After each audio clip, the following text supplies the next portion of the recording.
বিসমিল্লাহির রহমানির রহিম আলহামদুলিল্লাহি রাব্বিল আলামিন ওয়াসসালাতু ওয়াসসালামু আলা রাসূলিহিল কারীম ওয়া আলা আলিহি ওয়া সাহবিহি আজমাইন ওয়া বা'দ। ইয়াকুলুল মুআল্লিফ রাহিমাহুল্লাহু তাআলা কিতাবুস সুলহ। মহান আল্লাহর সমস্ত প্রশংসা, দরুদ ও সালাম নাযিল হোক নবী সাল্লাল্লাহু আলাইহি ওয়াসাল্লামের উপর। আল্লাহুম্মা সাল্লি আলাইহি আল্লাহুম্মা বারিক আলাইহি। এই অধ্যায় হচ্ছে সন্ধি সম্পর্কে। সুলহ মানে যেটাকে উর্দুতে বলা হয় সুলাহ। সুলহকে সুলাহ বলা হয়, মানে সন্ধি, চুক্তির মাধ্যমে সন্ধি হয়ে যাওয়া, মীমাংসা হয়ে যাওয়া, একে বলা হয় সুলহ আরবি ভাষায়। লা খায়রা ফি কাসীরিন মিন নাজওয়াহুম ইল্লা মিন আমারা বিসাদাকাতিন আও মারুফিন আও ইসলাহিন বাইনান নাস। ইসলাহ সুলহ, সুলহ থেকে ইসলাহ, ইসলাহ মানে মীমাংসা। আর সুলহ খানিকটা মীমাংসার সাথে সাথে চুক্তি, যদি কিছু চুক্তির ওপর মীমাংসা হয় তাহলে ওকে সুলহ বলা হয়। তো নবী করিম সাল্লাল্লাহু আলাইহি ওয়াসাল্লাম সুলহ করেছিলেন, মানে সন্ধি করেছিলেন মক্কার কাফেরদের সাথে। সেই চুক্তির নাম হচ্ছে সুলহ হুদাইবিয়া, মানে হুদাইবিয়ার সন্ধি। হুদাইবিয়ার সন্ধি। তো হুদাইবিয়ার সন্ধির হাদিস, তারপরের হাদিসটি আসছে বারা বিন আযিব রাদিয়াল্লাহু তাআলা থেকে বর্ণিত। তার আগে মীমাংসা সম্পর্কে আরেকটি হাদিস আছে, উম্মে কুলসুম উকবার মেয়ে উম্মে কুলসুম রাদিয়াল্লাহু তাআলা আনহা থেকে বর্ণিত। এই উকবা হচ্ছে উকবা বিন আবি মুঈত, যে কাফের ছিল এবং কুফরির অবস্থায় মারা গেছে। উকবা বিন আবি মুঈত দুষ্ট কাফের ছিল। নবী করিম সাল্লাল্লাহু আলাইহি ওয়াসাল্লামের ঘাড়ে সিজদার অবস্থায় ওটের ভুঁড়ি চাপিয়ে ছিল, তাতে এরই নাম এসেছে উকবা বিন আবি মুঈত। উকবা বিন আবি মুঈতের মেয়ে, দেখেন কাফের মেয়ে, মুসলিম উম্মে কুলসুম সাহাবী, ওই রকমই ফেরাউন, যুগে সবচেয়ে বড় কাফের জালেম, তার স্ত্রী। আল্লাহ কোরআনে তার কথা উল্লেখ করেছেন, ইমরাত ফিরআউন, জান্নাতের সুসংবাদ দিয়েছেন। তো হিদায়াত আল্লাহ পাক রব্বুল আলামিনের হাতে এবং মানুষের চেষ্টায়, মানুষের মেহনতে যে অন্তর খুলেছে, আল্লাহ পাক তাকে হিদায়াত করেছে। হয়তো বাবা গোমরাহ মুশরিক হয়ে মরে গেল, কিন্তু ছেলে নামাজি, তাওহীদবাদী, মাশাআল্লাহ সুন্নাতের অনুসারী। উম্মে কুলসুম রাদিয়াল্লাহু তাআলা আনহা থেকে বর্ণিত, আন্নাহা সামিআত রাসূলুল্লাহ সাল্লাল্লাহু আলাইহি ওয়াসাল্লাম, তিনি আল্লাহ রাসূল সাল্লাল্লাহু আলাইহি ওয়াসাল্লাম থেকে শুনেছেন, ইয়াকুলু, তিনি বলছেন। কে বলছেন? রাসূলুল্লাহ সাল্লাল্লাহু আলাইহি ওয়াসাল্লাম বলছেন। যদি এভাবে বলা হয় তিনি রাসূলুল্লাহ সাল্লাল্লাহু আলাইহি ওয়াসাল্লামকে বলতে শুনেছেন, তাহলে ভালো হয়। তিনি নবী করিম সাল্লাল্লাহু আলাইহি ওয়াসাল্লামকে বলতে শুনেছেন, অর্থাৎ নবী সাল্লাল্লাহু আলাইহি ওয়াসাল্লাম এই হাদিস বলছিলেন, তিনি শুনেছেন। কি হাদিস বলেছেন? লাইসাল কাযযাব আল্লাযী ইউসলিহু বাইনান নাস, ওই ব্যক্তি মিথ্যুক নয় যেই ব্যক্তি লোকজনের মাঝে মীমাংসার কাজ করে। ইউসলিহু, আসলাহা ইউসলিহু, সংশোধনের কাজ করে, মীমাংসার কাজ করে, সমস্যার সমাধানের কাজ করে, ঝগড়া বিবাদ দূর করার চেষ্টা করে।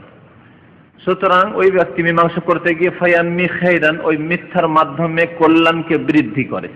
নামায়ানমি মানে বাড়িয়ে দেওয়া, বৃদ্ধি করা।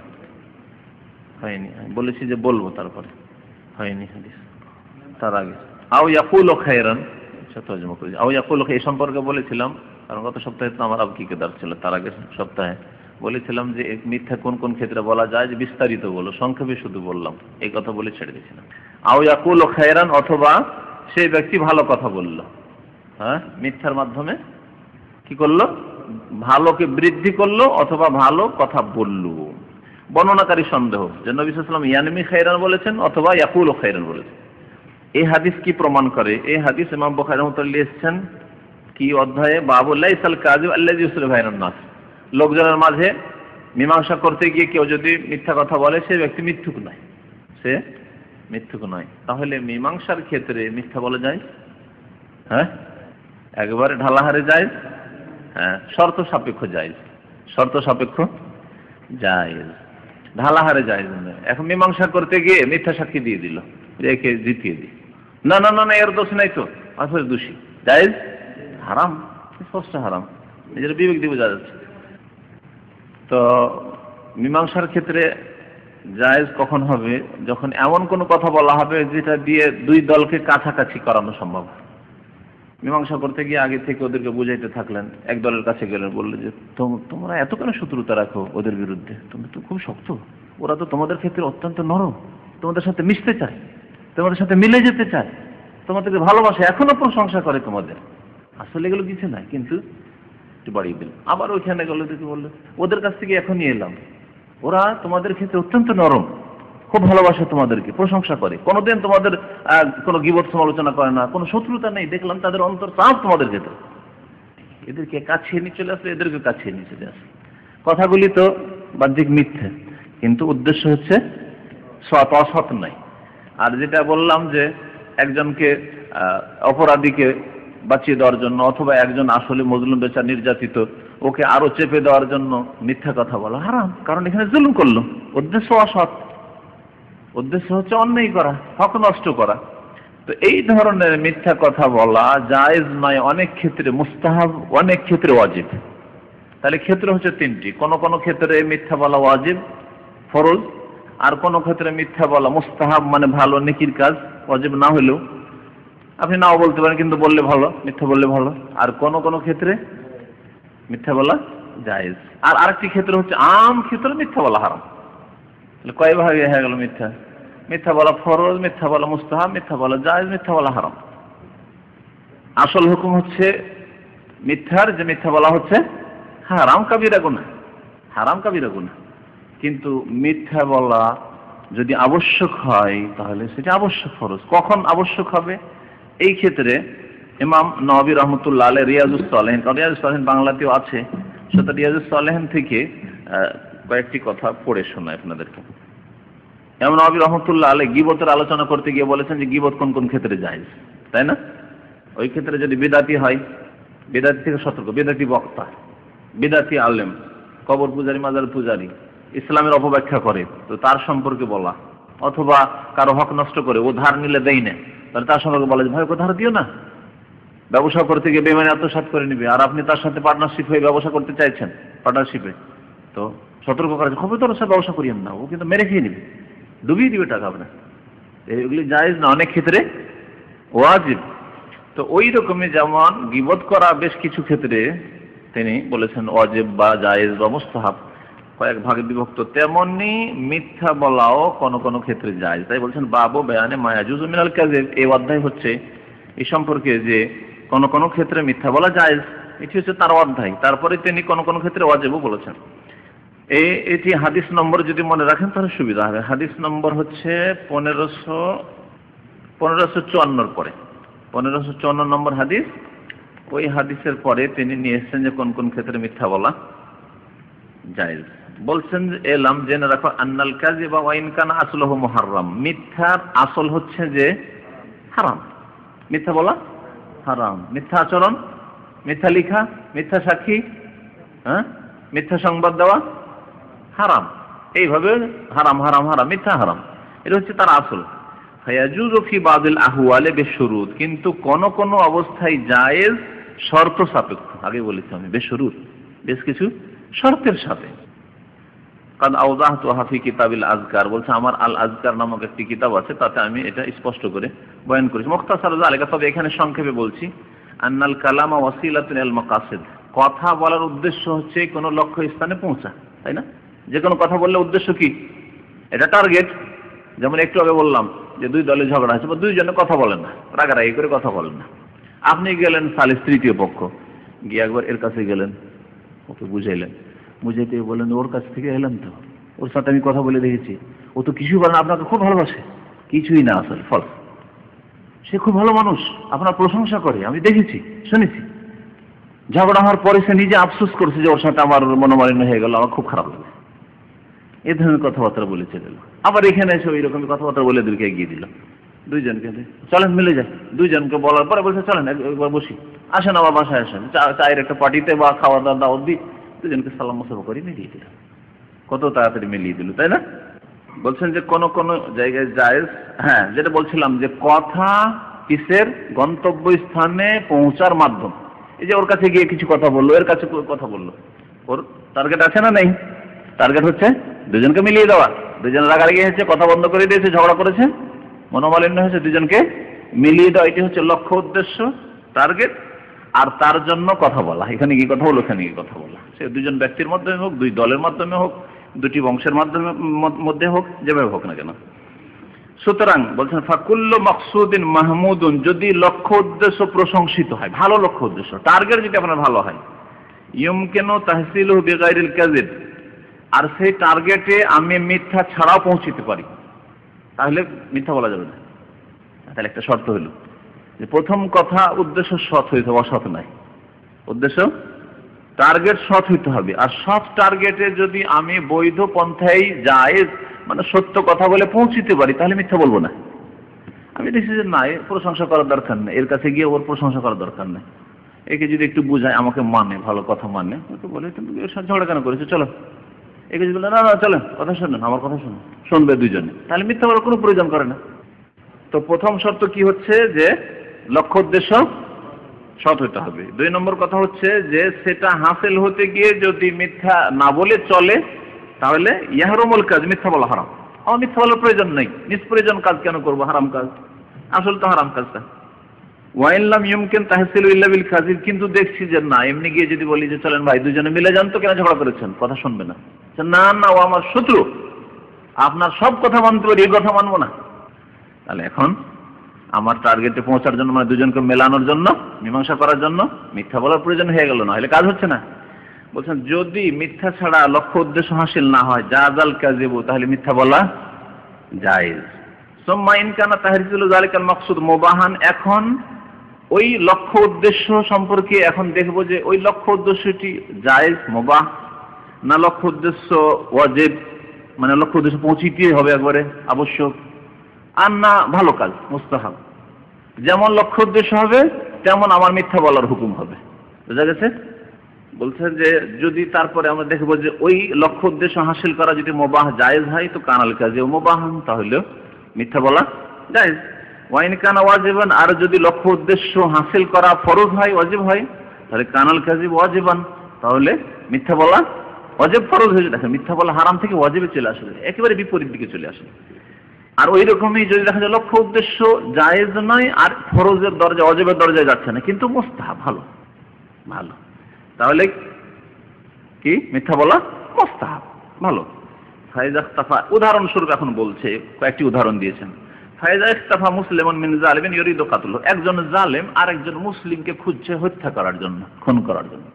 কোথায় আছে, কোথায় আছে জিজ্ঞেস করছে, আমাদেরকে এসে জিজ্ঞেস করছে, আরে একটা লোক ওপরে পালিয়ে এলো, ও খুঁজছি, কেন, মারবো, শেষ করে দেবো, মরিয়া মারবো, শেষ করে দেবো। আপনি দেখছেন এখনই এইখানে ঢুকলো, কিন্তু যদি ওকে বলে দেন খুন করে দেন, তাহলে কি করবেন? লক্ষ্য উদ্দেশ্য এখন কি ফরজ না জায়েজ? লক্ষ্য উদ্দেশ্য এখন, লক্ষ্য উদ্দেশ্য হচ্ছে আমার এই লোকটির জান বাঁচানো, প্রাণ বাঁচানো ফরজ না মুস্তাহাব না জায়েজ?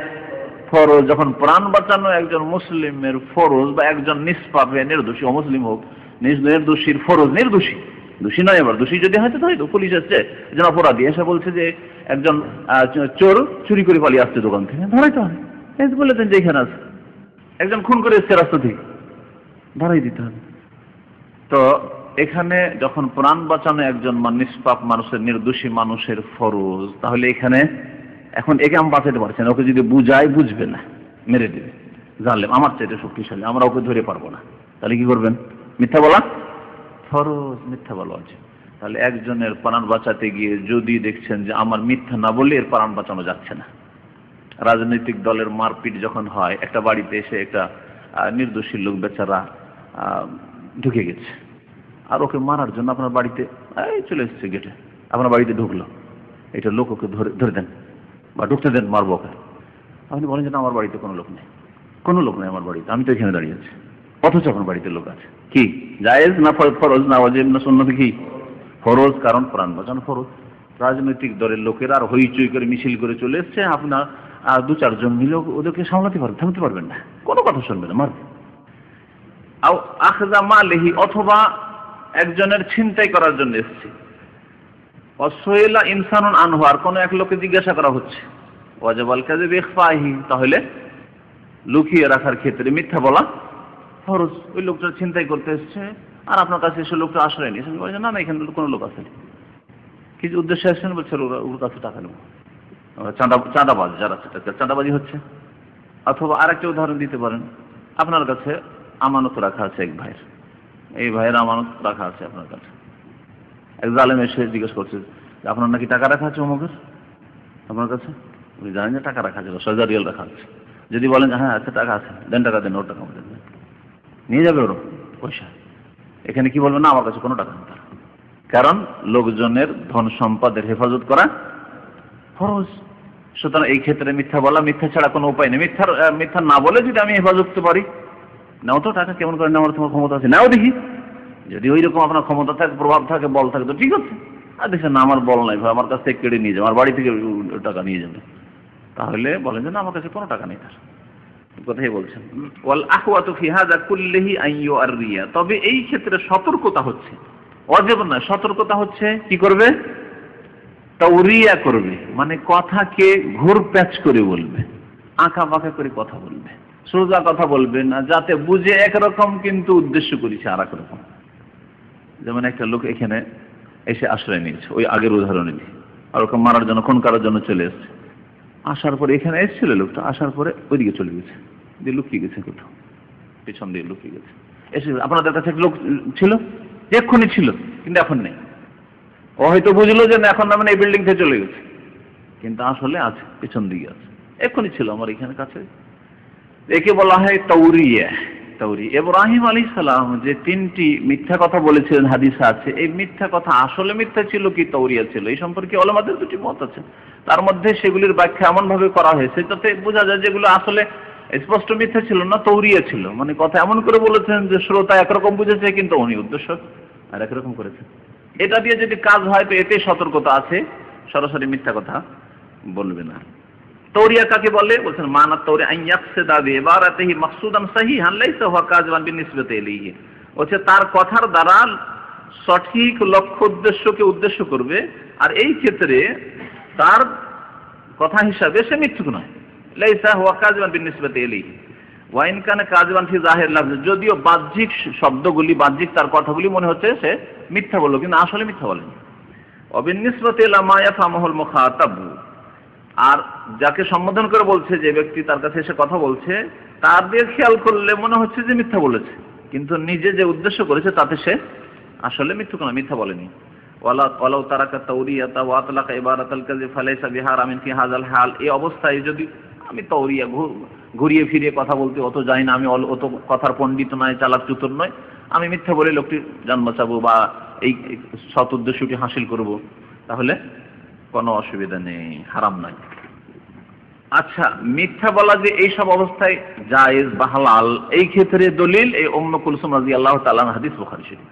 হ্যাঁ, বলছেন ওয়াস্তাদালাল উলামা জাওয়াজিল কাযিব ফি হাযাল হাল, এই অবস্থায় মিথ্যা বলা যে জায়েজ, ওলামারা দলিল পেশ করেছেন উম্মে কুলসুম রাদিয়াল্লাহু তাআলা হাদিস, যে আন্নাহু সামিআত রাসূলুল্লাহ সাল্লাল্লাহু আলাইহি ওয়াসাল্লাম, শুনেছেন নবী সাল্লাল্লাহু আলাইহি ওয়াসাল্লাম থেকে, ইয়াকুল লাইসাল কাযাব আল্লাযী ইউসলা বাইনান নাস, ওই ব্যক্তি মিথ্যুক নয় যে ব্যক্তি লোকদের মাঝে মীমাংসা করে দেয়। ফায়ানমি খায়রান, সুতরাং এই মীমাংসায় গিয়ে সে কল্যাণকে বৃদ্ধি করে, অথবা আও ইয়াকুলু খায়রান, অথবা মঙ্গলের কথা বলে, কল্যাণের কথা, ভালো কথা বলে। মুত্তাফাকুন আলাইহি, বুখারী মুসলিমের হাদিস। আর একটি হাদিস আছে নবী সাল্লাল্লাহু আলাইহি ওয়াসাল্লামের, যে তিনটি ক্ষেত্রে মিথ্যা বলা জায়েজ, তিনটি ক্ষেত্রে মিথ্যা বলা জায়েজ। কে বলতে পারেন কি কি ক্ষেত্র? একটি হচ্ছে আল হারব, যুদ্ধের ক্ষেত্রে নবী সাল্লাল্লাহু আলাইহি ওয়াসাল্লাম আল হারব খুদ হাদিস আছে, যুদ্ধ হচ্ছে প্রতারণার নাম, যুদ্ধ হচ্ছে প্রতারণার নাম। যুদ্ধের ক্ষেত্রে আপনাদের যে সংখ্যা আছে তার চাইতে সংখ্যাকে বাড়িয়ে বলা, এমন কিছু করা যাতে বুঝেছে অনেক লোক আছে, একজন আলাদা আলাদা দূরে দূরে গিয়ে আগুন জ্বালান, তো এখানে একজন আগুন জ্বালা আছে, আর কিছু দূরে গিয়ে আগুন জ্বালা, আর কিছু দূরে 100 জন লোক, কিন্তু 100 জন লোক 5 কিলোমিটার নিয়ে আগুন জ্বেলে রেখেছেন। দূরে শত্রু রাত্রে যদি দেখে তো কি বলবে? হাজার হাজার মনে হয় সেনাবাহিনী আছে, হাজার হাজার মুজাহিদিন আছে, পাঁচ ভাইদের হিকমত এগুলি। আল হারব খুদা। এরকম নবী করিম যখন যুদ্ধে যেতেন, তো যেই দিকে যাবেন ওই দিকের কথা বলতেন না, অন্য দিকে, ওয়ারাবে গায়রিহা, অন্য দিকের কথা এমন ভাবে বলতেন যে লোকেরা বুঝতে যে পূর্ব দিকে যাচ্ছেন পশ্চিম দিকে, বা উত্তর দিকে যাচ্ছেন, দক্ষিণ দিকে যাচ্ছেন। তাতে কি হইতো যে শত্রুর আগে থেকে সতর্ক, কারণ সতর্ক হয়ে যাবে, নারী আমাদের দিকে আসছে না, পূর্ব দিকে লোকেরা সতর্ক যে না ওদিকে যাবেন না, গিয়েছেন পশ্চিম দিকে, কিন্তু আসলে পশ্চিম দিকে না, পূর্ব দিকে গিয়ে আক্রমণ করেছেন কাফেরদের এলাকায়। তো যুদ্ধের ক্ষেত্রে মিথ্যা বলা জায়েজ, আর ওয়াল ইসলাহ বাইনান নাস, লোকজনের মাঝে মীমাংসার ক্ষেত্রে, আর স্বামী স্ত্রীর ক্ষেত্রে। ওয়া হাদিসুর রাজুলি ইমরাতাহু, স্ত্রীকে পুরুষ মিথ্যা বলতে পারে। ওয়া হাদিসুল মারআতি যাওজাহা, আর মহিলা তার স্বামীকে মিথ্যা কথা বলতে পারে, মিথ্যা কথা বলতে পারে। কিন্তু কেমন মিথ্যা কথা বলতে পারে? বেতন পায়, তারপর অথচ বলবে যে বেতন পাই না, আর টাকা খরচ পাঠাই না, এই ক্ষেত্রে হ্যাঁ, এইরকম ক্ষেত্রে হারাম। তাহলে কি রকম মিথ্যা স্বামী স্ত্রীতে জায়েজ? একটা এমন উদাহরণ দিচ্ছি, আজকালকার জামানায় যেই ফিতনায় ডুবে আছে, স্কুল কলেজ লাইফে পড়াশোনা করেছেন আর স্কুল কলেজে শয়তানি প্রেম ছিল কোনো মেয়ের সাথে। আপনার স্ত্রী আপনাকে জিজ্ঞেস করছে, আচ্ছা ভালো করে বলো তো তোমার কোনো মেয়ের সাথে প্রেম ছিল কি বিয়ের আগে? যদি বলে হ্যাঁ প্রেম ছিল, তাহলে ভালোবাসা খান খান হয়ে যায়, চুরমার হয়ে যায়, ঠিক না?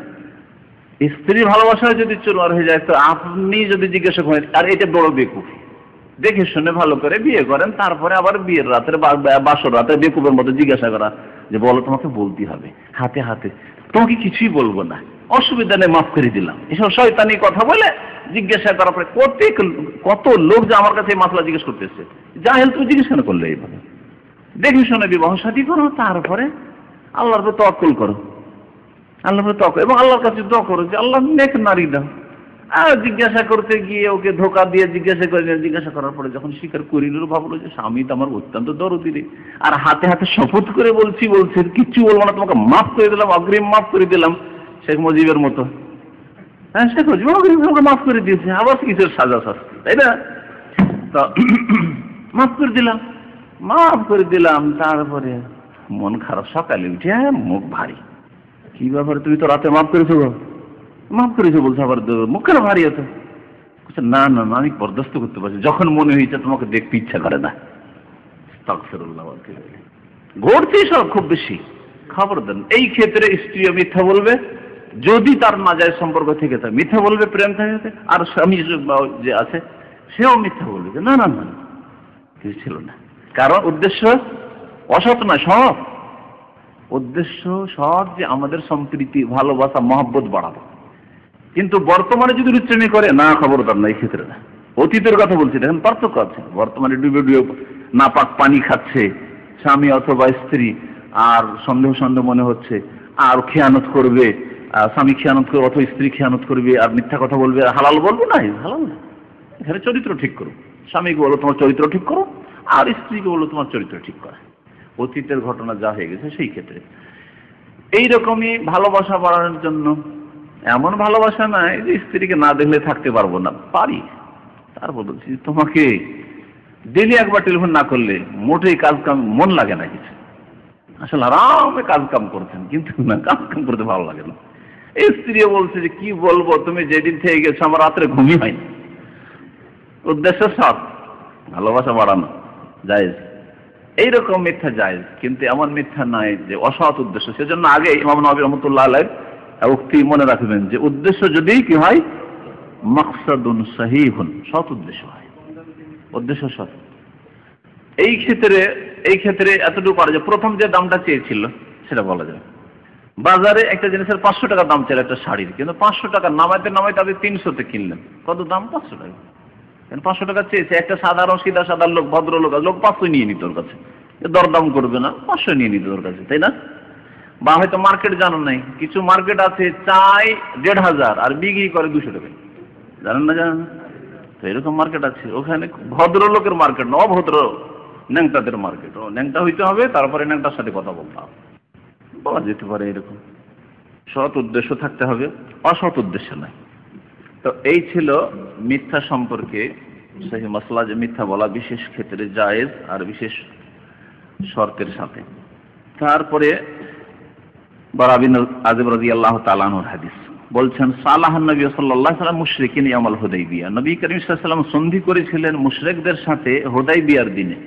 এজন্য এই হুদাইবিয়া একটি জায়গার নাম, হুদাইবিয়া একটি জায়গার নাম। আজকাল ওই জায়গাটিকে বলা হচ্ছে সময়সী বলা হচ্ছে, যারা মক্কার আশেপাশে থাকেন অথবা থেকেছেন, সময়সী বলে একটি জায়গা আছে হুদাইবিয়া নামক সন্ধি। আলা সালাসাত আশিয়া, 3টি বিষয়ের উপর চুক্তি ছিল, 3টি বিষয়ের ক্ষেত্রে। কি প্রথম চুক্তি? আলা আন্না মান আতাহু মিনাল মুশরিকিন রাদ্দাহু ইলাইহিম, মুশরিকদের মক্কা থেকে কেউ ইসলাম গ্রহণ করার উদ্দেশ্যে যদি মদিনায় নবী করিম সাল্লাল্লাহু আলাইহি ওয়াসাল্লামের কাছে চলে আসে, তাহলে কাফেরদের কাছে ফেরত দিয়ে দেবেন, যে যাও বাবা তোমাকে রাখতে পারছি না, কারণ আমাদের চুক্তি আছে, ফেরত দিন। ইসলাম কবুল করে আসছে, জান বাঁচানোর জন্য আসছে, যদি ফিরে যায় সেখানে জান চলে যেতে পারে। তারপর দেখেন, নতি স্বীকার করে বেশ কিছু শর্ত বড় হিকমতের জন্য আল্লাহ পাকের ওহীর ভিত্তিতে, নিজের খেয়াল খুশি না, নবী করিম সাল্লাল্লাহু আলাইহি ওয়াসাল্লাম মেনে নিয়েছিলেন।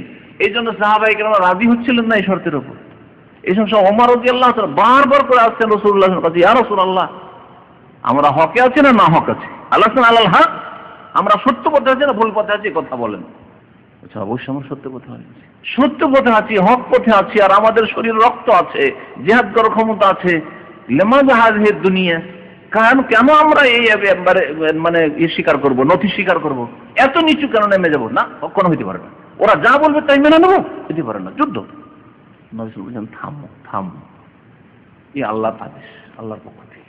নবী করিম সাল্লাল্লাহু আলাইহি ওয়াসাল্লাম এই শর্তে স্বাক্ষর করলেন। ওমান আতাহু মিনাল মুসলিমিন, কিন্তু কোন মুসলিম বাই চান্সে যদি মুরতাদ হয়ে চলে যায়, মুসলিম হয়ে মক্কা থেকে মদিনায় এসেছিল, মদিনা থেকে পালিয়ে মক্কা চলে গেল, তাহলে মুসলিমদের এই অধিকার নেই যে মক্কার লোকেরাকে গিয়ে বলবে যে আমাদের লোকের সঙ্গে ফেরত দাও।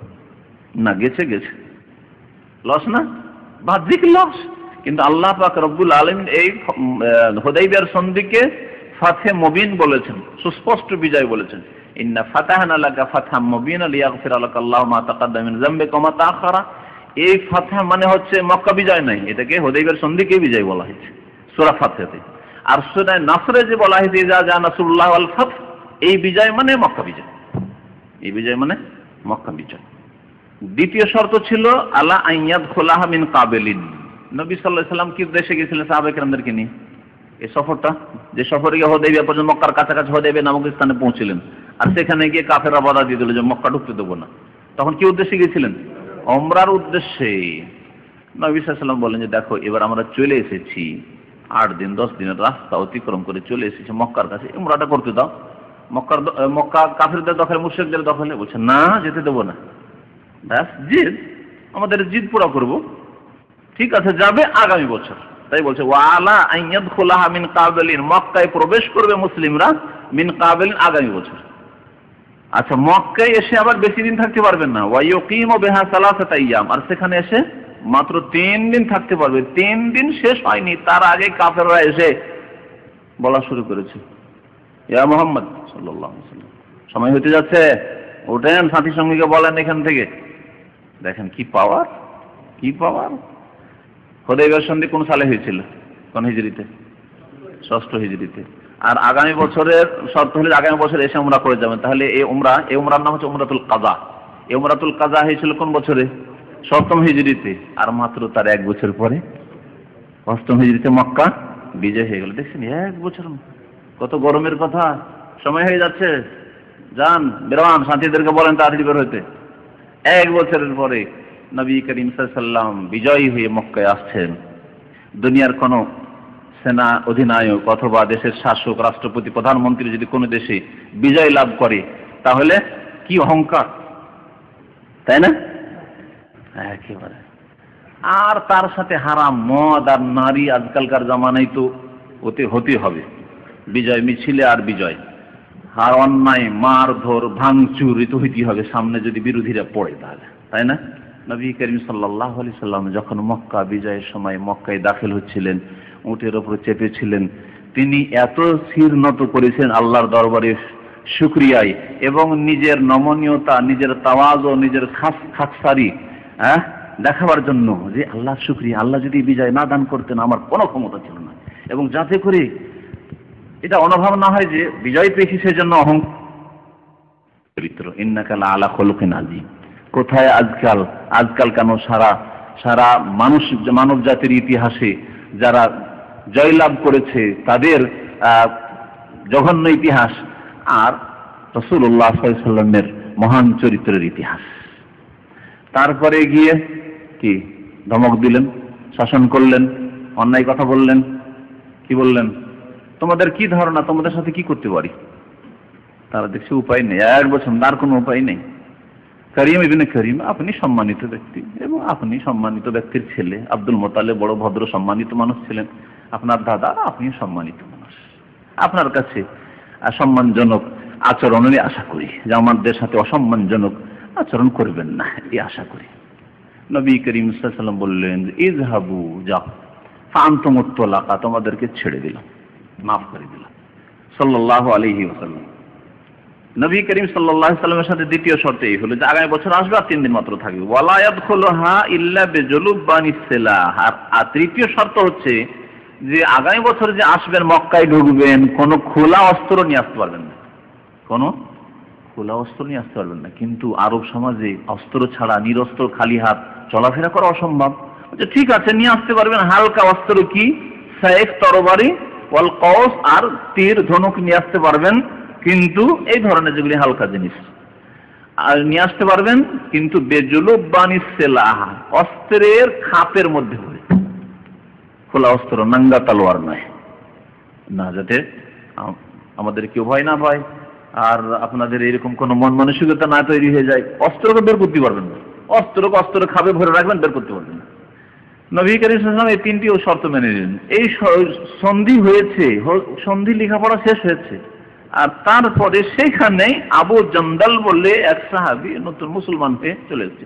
ওকে মক্কার কাফেররা বেঁধে রেখেছিল, বেড়ি লাগিয়ে শিকলাবদ্ধ করে রেখেছিল। কোন রকম করে ছুটে পালিয়ে চলে এসেছে, হাঁটতে পারছে না। তখনকার শিকল কেমন যে ছিল, কত ভারী ছিল চিন্তা করেন আপনি। ওতে চলে এসেছেন, বলছেন ফাজা আবু জন্দল ওই সময় চলে এসেছে, ইয়াহজুলু ফি কুয়ুদিহি নড়াচড়া করছে কোন রকম, ফি কুয়ুদিহি তার বেড়িতে বা তার শিকলে। মুসলমান হয়ে চলে এসেছি ইয়া রাসূলুল্লাহ, কোন রকম করে জান বাঁচিয়ে জীবন প্রাণ বাঁচিয়ে আমি চলে এসেছি কাফেরদের থেকে, আপনার কাছে ইসলাম গ্রহণ করে চলেছি, আমি ইসলাম গ্রহণ করে এনেছি, আসতে দিচ্ছে না, এরা আমাকে ধরে রেখেছিল বন্দী করে, এখন আপনি আমাকে আশ্রয় দেন। নবী সাল্লাল্লাহু আলাইহি ওয়াসাল্লাম বলছেন যে চুক্তি হয়ে গেছে তাদের সাথে, যে কেউ যদি মক্কা থেকে চলে আসে তাকে ফিরিয়ে দেয়, ফারাদ্দাহু ইলাইহিম তাদের কাছে ফিরিয়ে দিলেন। মানতে রাজি হচ্ছিল না সাহাবীরা, ইয়া রাসূলুল্লাহ ঠিক আছে শর্ত এক্ষুনি লেখা হয়েছে, এরপরে যারা আসবে আমরা এখান থেকে যখন মজলিস বরখাস্ত হয়ে যাবে তারপরে মদিনা চলে যাব, তার তখন যদি কেউ আসে ঠিক আছে ফিরিয়ে দেবো, কিন্তু এখন তো লেখা এক্ষুনি হইল, একে যেতে দেবো না। এইরকম মজলুমকে কি করে যেতে দেবে, একে তো খেয়ে নেবে গিয়ে, এ যদি ফিরে যেতে পালিয়ে এসছিস জবাই করে খেয়ে নেবে, না কে যেতে দেবো না। কাফেররা তারপরে ধরে নিয়েছিল। নবী সাল্লাল্লাহু আলাইহি ওয়াসাল্লাম বলে যে ঠিক আছে, ওরা মানতে রাজি না, তাহলে চুক্তি হবে না, ভঙ্গ। কাফেরদের অহংকার, না যদি আবু জন্দলকে ফিরিয়ে না দাও তাহলে চুক্তি ভঙ্গ শেষ। এখন নবী সাল্লাল্লাহু চুক্তি ঠিক রাখতে হবে। বলে ঠিক আছে আবু জন্দল চলে যাও তুমি বাবা, আল্লাহ তোমাদের হেফাজত করবে। আবু জন্দল গেলেন, আবু বসির আরেকজন, এইভাবে বেশ কিছু সাহাবী যারা মুসলিম হইতেন, কিন্তু নবী সাল্লাল্লাহু আলাইহি ওয়াসাল্লাম যেহেতু চুক্তির কারণে চুক্তি ভঙ্গ করা হারাম, নিতে পারছেন না মদিনায়, তারা মক্কা থেকে এসে এমন এক উপত্যকায় এসে আশ্রয় নিল, সেখানে একটা দল তৈরি হয়ে গেল, বেশ কিছু মজলুম লোকেরা পালিয়ে এসে ওখানে আশ্রয় নিল। আর ওখান থেকে মক্কার লোকেরা যখন শাম দেশের দিকে কাফেলা, ব্যবসার এই কাফেলা যেত, মেরে লুটপাট করে নিত, যেতে দিবি না মদিনা, আর তোদের ওখানে ইসলাম পালন করতে দিবি না, মক্কায় থাকলে নামাজও পড়তে দিবি না, তো ঠিক আছে, রাস্তায় মারপিট করে তাদের চিন্তা করে নিত। এই কাজ শুরু করলো। মক্কার নেতারা মুহাম্মদ সাল্লাল্লাহু আলাইহি ওয়াসাল্লাম কাছে এসে বলল যে ইয়া মুহাম্মদ, যাক চুক্তি হয়েছে, কিন্তু এই লোকেরা যারা আমাদের মাল সামান সব চিন্তা করে নিচ্ছে, ওদেরকে আপনি নিয়ে যান ওখান থেকে। ওদের পক্ষ থেকে চুক্তি ভঙ্গ হচ্ছে, নবী সাল্লাল্লাহু আলাইহি ওয়াসাল্লামের পক্ষ থেকে চুক্তি ভঙ্গ হয়নি। চুক্তি ভঙ্গ আরো বেশ কয়েকটি কাজের মাধ্যমে তারাই করেছিল, মক্কার কাফেররা করেছিল। তখন নবী করিম সাল্লাল্লাহু আলাইহি ওয়াসাল্লাম মক্কা বিজয়ের উদ্দেশ্যে, মক্কা দখলের উদ্দেশ্যে সফর করলেন। এই হাদিস ইমাম বুখারী রাহমাতুল্লাহ আলাইহি এসেছেন বাবু সুলহে মাল মুশরিকিন। এই অধ্যায় হচ্ছে মুশরিক পত্তলিকদের সাথে, কাফেরদের সাথে সুলহ সন্ধি সম্পর্কে। তাদের সাথে সন্ধি করা যাবে, কিন্তু ঈমান বিক্রি করে নয়, ইসলাম বিক্রি করে নয়, ধর্মীয় ক্ষেত্রে ছাড় দিয়ে নয়, আল্লাহর ফরজ ওয়াজিবে ছাড় দিয়ে নয়, হারামকে হালাল করে নয়, হারামকে হালাল করে নয়। হ্যাঁ, জলবান মানে খাপ, বললাম তো যে খাপ। যেমন যদি মুশরিকরা বলে যে ঠিক আছে আপনাদের সাথে চুক্তি হবে, কিন্তু আপনাদের নামাজকে আমরা স্বীকার করি, আমাদের দেবী দেবতাও স্বীকার করে নিতে হবে, হ্যাঁ মানা যাবে না। ঠিক আছে আপনাদের আইন ঠিক আছে, কোরআনের বিধান ঠিক আছে, কিন্তু আমাদের যে পশ্চিমা আইন আছে তা দিয়ে আপনাদের দেশ চালাতে হবে। যেমন আজকালকার সারা মুসলিম বিশ্ব এই শুরু করেছে, সামান্য সৌদি আরব ছাড়া সারা দুনিয়া মানব রচিত বিধানকে কোরআনের স্থান দিয়ে না। ধর্মীয় ক্ষেত্রে, দিনের ক্ষেত্রে কোনো ডিসকাউন্ট নেই, ছাড় নেই। এটা দিন যেভাবে আল্লাহ নাযিল করে সেভাবে পালন করতে হবে। যদি বলে ঠিক আছে সবকিছু চলবে কিন্তু নামাজটা তোমাদের বাদ দাও, চলবে? এটা হয়তো বলবেন, কারণ মুশরিক নামাজ পড়তে নিষেধ করবে না, কিন্তু পূর্ণাঙ্গ ইসলাম পালন করতে আপনাকে দেবেন না। যদি বলেন যে আমরা মুসলিম একটি উম্মাহ, একটি জাতি, যেখানে থাকি না কেন সারা বিশ্বে মুসলিম ভাই ভাই, সুতরাং আমাদের সারা বিশ্বের একটি আন্তর্জাতিক সম্পর্ক আছে, এই কথা আপনার বরদাস্ত করবেন না। কিন্তু আপনি দরবেশ হয়ে থানা ফিল্লাহে জিকির করেন, নামাজ পড়েন শুধু মসজিদে, আর এদিকে দুনিয়ায় জালেমদের শাসন হচ্ছে, আর মদকে হালাল করে দেওয়া হয়েছে, বেশ্যাখানা খুলে দেওয়া হয়েছে, লাইসেন্স দিয়ে দেওয়া হয়েছে, এগুলোর বিরুদ্ধে যদি কিছু না বলেন, আর যদি কবর মাজার পূজা হচ্ছে, গায়রুল্লাহর পূজা হচ্ছে, এদের বিরুদ্ধে কিছু না বলেন, এর বল প্রয়োগ করবো না, এমনি বলেন বাক স্বাধীনতা আছে, গণতান্ত্রিক দেশ, সুতরাং বাক স্বাধীনতা আছে, ওরা যেমন কবর পূজার প্রচার করছে আপনারা বলেন কবর পূজা হারাম, এটা শিরক, এই কথা বলার খুব বেশি এতটুকু অধিকার আছে। কিন্তু বল প্রয়োগ করে আমরা মাজারকে রাখবো না, এই কথা যদি বলেন, তাহলে এই ইসলাম কেউ বরদাস্ত করবে না, কোন শাসক বরদাস্ত করবে না, মুসলিম কাফের শাসক বরদাস্ত করবে না। আর আজকালকার মুসলিম শাসক ইল্লা মান রাহিমাল্লাহ কেউ এই ইসলাম চায় না। কোন ইসলাম চায় তাহলে? নামাজ, রোজা, ব্যক্তি জীবনের ইসলাম, একে বলা হয় সেকুলারিজম। ব্যক্তি জীবনের সাথে যে সব ধর্মকর্মের সম্পর্ক আছে সেগুলি করে, সামাজিক ক্ষেত্রে নয়। ইসলামের কথা বলিয়েন না, অর্থনীতিতে ইসলামের কথা বলিয়েন না, আর রাষ্ট্রনীতিতে ইসলামের কথা বলিয়েন না, ওসব ক্ষেত্রে না। আল্লাহ পাক রব্বুল আলামিন যেন মুসলিম জাতিকে হিদায়াত করুন। হ্যাঁ, বারাত মুসলমান ছিলেন, কিন্তু আজেব কি ছিলেন এটা বললাম। রাদিয়াল্লাহু আনহুমা লেখা আছে না? লিল্লাহি রাব্বিল আলামিন ওয়াস সালাতু ওয়াস সালামু আলা রাসূলিহিল কারীম ওয়া আলা আলিহি ওয়া সাহবিহি আজমাইন ওয়া বা'দ। ইয়াকুলুল মুআল্লিফ রাহিমাহুল্লাহু তাআলা কিতাবুল ওয়াসায়া। আল্লাহ পাক রব্বুল আলামিনের সমস্ত প্রশংসা, দরুদ ও সালাম নাযিল হোক নবী করিম সাল্লাল্লাহু আলাইহি ওয়াসাল্লামের উপর। আল্লাহুম্মা সাল্লি আলাইহি আল্লাহুম্মা বারিক আলাইহি। এই অধ্যায় হচ্ছে ওসিয়ত সম্পর্কে। ওয়াসিয়াতুনের জমা হচ্ছে ওয়াসায়া। ওসিয়ত কাকে বলে আর নসিহত কাকে বলে? দুটি শব্দ আছে আরবিতে, বাংলা একবারে নসিহত আর ওয়াসিয়ত, আরবি দুটো শব্দ। নসিহত উপদেশ, আর ওয়াসিয়ত, ওয়াসিয়ত অনেক সময় উপদেশ হয়। নসিহত সাধারণত বেশিরভাগ ধর্মীয় ক্ষেত্রে নসিহত উপদেশমূলক কথাকে নসিহত বলে। নসিহতের শাব্দিক অর্থ অবশ্য এর চাইতে ভিন্ন। এটা হচ্ছে আমাদের মানে যে চলতি অর্থ, যে ভাষা আমরা ব্যবহার করি নসিহতকে, উপদেশের অর্থে। কিন্তু নসিহা মানে হচ্ছে হিতাকাঙ্ক্ষী হওয়া, কল্যাণ কামনা করা। আর দিনুন নসিহা, নবী সাল্লাল্লাহু আলাইহি ওয়াসাল্লাম বলেছেন দিন হচ্ছে নসিহতের নাম, মানে হিতাকাঙ্ক্ষী হওয়ার নাম, কল্যাণ কামনার নাম। সার্বিক কল্যাণ কামনা করেন কোনো ভাইয়ের জন্য, কোনো মানুষের জন্য, এটি হচ্ছে নসিহাত। যে ব্যক্তি যাকে উপদেশ দেয় তার সার্বিক কল্যাণ কামনা করে, এই জন্য তাকে উপদেশ দিয়ে থাকে যে তুমি এই করো, এই করো, এই করো, এই করিও না, খারাপ কাজ করি না, ভালো কাজ করো, কারণ তার হিতাকাঙ্ক্ষী, সে দরদি। এই অর্থে আসলে নসিহত। আর ওয়াসিয়ত, ওয়াসিয়ত প্রথম কথা, ওয়াসিয়তের সম্পর্ক সাধারণত মৃত্যুর পরের সাথে থাকে। কখনো কখনো আগের ক্ষেত্রে ব্যবহার হয়, মানে জীবদ্দশায় হয়, কিন্তু সাধারণত এর সম্পর্ক থাকে মৃত্যুর পরের সাথে। ওসিয়ত করলো যে আমার মরার পরে এই কাজগুলি করিও, বা আমি যদি মরে যাই কখনো কখনো হঠাৎ করে কিছু না বলতে পারি, আগে থেকে তোমাদেরকে বলে দিলাম বা লিখে রাখলাম। ওসিয়ত লিখিত হয়। নবী সাল্লাল্লাহু আলাইহি ওয়াসাল্লাম ওসিয়ত লিখে রাখতে বলেছেন। কাউকে কোনো কিছু দিতে হয়, কোনো আদেশ করতে হয়, বিশেষ করে ধন সম্পদের ক্ষেত্রে অস্বীকার করে যেতে পারে, কারণ লোভের ব্যাপার স্যাপার আছে। আত্মীয় স্বজনরা, ওয়ারিসরা, উত্তরাধিকারীরা অস্বীকার করে যেতে পারে, না না দেবো না, কেন দেবো? সেই জন্য কোনো কিছু দিতে হলে ওসিয়ত করে যাওয়া। তো মৃত্যুর পরের সাথে সম্পর্ক সাধারণত ওসিয়তের। আর ওসিয়তের সম্পর্ক সাধারণত ধন সম্পদের সাথে, মালের ক্ষেত্রে। আমার 1 বিঘা জমি মসজিদে দিয়ে দিও, আমার মতের পরে 2 বিঘা জমি মাদ্রাসায় দিয়ে দিও, এতিমখানায় দিয়ে দিও।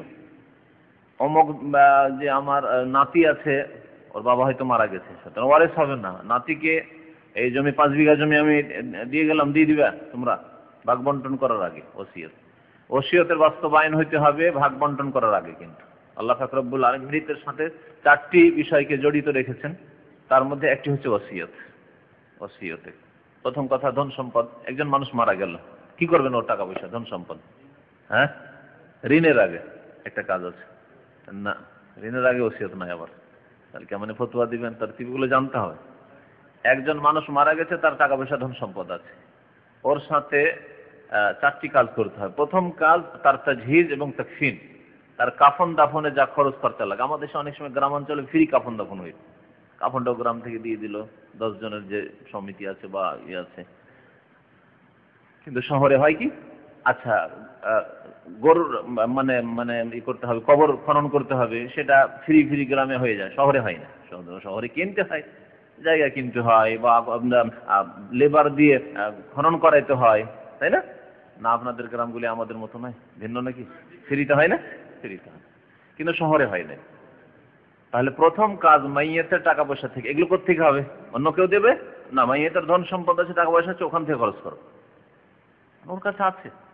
কেউ যদি দিল সেটা তাদের ব্যাপার, আত্মীয় স্বজনরা দিল, কিন্তু তার হক হচ্ছে প্রথম তার কাফন দাফন করো তার টাকা পয়সা থেকে। কাফন দাফন যখন শেষ হয়ে গেল, বাকি টাকা যা বাঁচলো তা থেকে এখন দেখো 2 নম্বরে দাইন আছে কিনা, মিন বাদি ওয়াসিয়াতিন তুসুনা বিহা আও দাইন। কোরআনে কারীমে ওসিয়ত এবং দাইনের কথা আল্লাহ বলেছেন, কিন্তু এই দুটোর মধ্যে কোনটি আগে? দাইন আগে। কাফন দাফন হয়ে গেছে, বাকি টাকা দিয়ে দেখতে হবে এর ঋণ আছে নাকি, কেউ তলব করছে, হ্যাঁ এর কাছে এত টাকা পাবো, এর কাছে এত টাকা পাবো, এর কাছে আমার এত টাকা জমা আছে, আগে ঋণ পরিশোধ করো।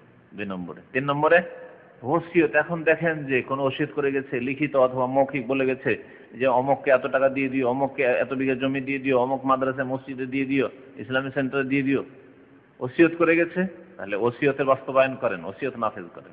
4 নম্বরে ওসিয়ত যদি না থাকে অথবা ওসিয়ত শেষ করে ওসিয়তের পরিমাণ নির্ধারিত করে দেওয়া হয়েছে শরীয়তে, হাদিস আছে কি কত? 1/3 সোলস।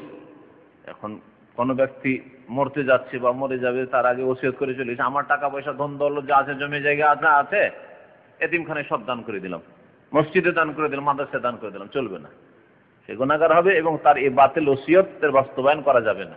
1/3 তার মধ্যে থেকে করা যাবে। কারণ সবকিছুই যদি ওসিয়তে দিয়ে দেওয়া হয়, তাহলে ছেলেমেয়েরা কি পাবে? হ্যাঁ, তার মা কি পাবে? তার বাবা, আর ওয়ারিসিন, এক কথা ওয়ারিসিন যারা উত্তরাধিকারী, তারা কি পাবে? তার না খেয়ে মরবে না? হতে পারে শত্রুতা, ছেলেদেরকে ভালোবাসে না, যে কোনো কারণে হোক না কেন, হক হোক অথবা না হোক, হক সেই ক্ষেত্রে, সেই জন্য ওদেরকে মানে ক্ষতিগ্রস্ত করার জন্য দেব না, তাদেরকে মাদ্রাসা সব দান করে চলে যাবো, এই উদ্দেশ্য থাকতে পারে। সেই জন্য ইসলাম ওসিয়তের পরিমাণ বেঁধে দিয়েছে, 3 ভাগের 1 ভাগ করতে পারে। 3 বিঘা জমি আছে, 1 বিঘা আপনি ওসিয়ত করতে পারেন, কোন ব্যক্তির জন্য, কোন প্রতিষ্ঠানের জন্য, হালাল জায়গায় কথা। তারপরে বাকিটা ওয়ারিসিনরা, উত্তরাধিকারীরা ভাগ করবে। মনে থাকবে, প্রথম কাফন দাফন করা, তারপরে ঋণ পরিশোধ করা, তারপরে ওসিয়তের বাস্তবায়ন করা, তারপরে ছেলেমেয়েরা ভাগ বন্টন করবে। ওসিয়ত ওসিয়ত তাহলে ধনের সাথে সম্পর্ক, আর সাধারণত মৃত্যুর পরের সাথে সম্পর্ক। আমার মরার পরে এই কাজগুলি করি, কিন্তু অনেক সময় হয়তো ওই দেশে যেতে পারবো না বা অত দূর যেতে পারবো না, ঠিক আছে আমার পক্ষ থেকে এটা ওসিয়ত থাকলো, ভাই এই টাকা পয়সাটা মক্কায় দান করে দিই, একজন লোক বাংলাদেশ থেকে বলছে, এটা ওসিয়ত। বা আছে কোনো আত্মীয়, ওকে বলছে যে এই কাজটা তুমি দাম্মামে আছো, মক্কাতে 10টা কোরআনে কারীম আমার পক্ষ থেকে দান করে দিই, ওসিয়ত। কিন্তু এখনো মওতের সময় আসেনি, মওতের পরের সাথে সে সম্পর্কিত করেনি বিষয়টিকে, কখনো কখনো এই ক্ষেত্রে ব্যবহার হয়। ওসিয়ত ধন সম্পদের সাথে সম্পর্কিত, কিন্তু কখনো কখনো ধন সম্পদ ছাড়া ওসিয়ত হয়, মানে নসিহতের অর্থে ব্যবহার হয়। বাবা তোমাকে ওসিয়ত করছি, নামাজ কখনো ছাড়বে না, হ্যাঁ, নসিহতের অর্থে ব্যবহার হইল। নবী করিম সাল্লাল্লাহু আলাইহি ওয়াসাল্লাম সম্পর্কে কোন সাহাবী জিজ্ঞাসা করেছেন যে নবী সাল্লাল্লাহু আলাইহি ওয়াসাল্লাম কিসের ওসিয়ত করেছেন? বলছে আওসাবে কিতাবিল্লাহ, তিনি আল্লাহর কিতাবকে আঁকড়ে ধরার ওসিয়ত করেছেন। এই কোন ওসিয়ত? ধনের তো ওসিয়ত না, হ্যাঁ নসিহত। তো ওই অর্থে তাহলে ওসিয়ত আওসা ব্যবহার হয়েছে। ইউসিকুমুল্লাহু ফি আওলাদিকুম, আল্লাহ পাক তোমাদেরকে ওসিয়ত করেন কোরআনে কারীমে, লিযযাকারি মিসলু হাযযিল উনসায়াইন, ছেলেদেরকে 2 মেয়ের সমান দেবে। এ কোন ওসিয়ত? নসিহত, উপদেশ, আদেশ। উপদেশ কখনো কখনো ইখতিয়ারি হয়, মানে আদেশ একবারে বাধ্যতামূলক হয় না, কখনো ওয়াজিব হয়। এখানে ওয়াজিব, ফরজ, যে তুমি 2 মেয়েকে যতটা দেবে ততটা এক ছেলেকে দেবে, কম বেশি করবে না। আল্লাহ পাক ভাগ করে দিয়েছেন। যেই ক্ষেত্রে অধিকাংশ মুসলিমরা জালেম, অধিকাংশ মুসলিম বাবা মা জালেম, মেয়েদেরকে হক দেয় না। আল্লাহ পাক জানি না এদেরকে মাফ করবে কি, নেকি থেকে তারা কিয়ামতের দিনে দিয়ে জাহান্নামে যাবে, আল্লাহ পাক ভালো জানে। ভালো ভালো মানুষ, নামাজি মানুষ মেয়েদেরকে বঞ্চিত করছে, আজকাল দিচ্ছে না তাদের হক, যা আল্লাহ ফরজ করেছেন। আন সাদ বিন আবি ওয়াক্কাস রাদিয়াল্লাহু তাআলা আনহু, সাদ বিন আবি ওয়াক্কাস রাদিয়াল্লাহু তাআলা আনহু থেকে বর্ণিত। তিনি কে? হ্যাঁ, নবী করিম সাল্লাল্লাহু আলাইহি সাল্লাম তাকে মামা বলতেন, মামা সম্পর্কে ছিল, এবং তিনি আশরায়ে মুবাশশারের একজন, 10 জন সুসংবাদ প্রাপ্ত জান্নাতি যে একটি হাদিসে নবী সাল্লাল্লাহু আলাইহি ওয়াসাল্লাম বলেছেন তাদের একজন তিনি, সাদ বিন আবি ওয়াক্কাস। তিনি একবার অসুস্থ হয়েছিলেন, একবার খুব মারাত্মক অসুস্থ হয়ে পড়েছিলেন এবং মরমর অবস্থা।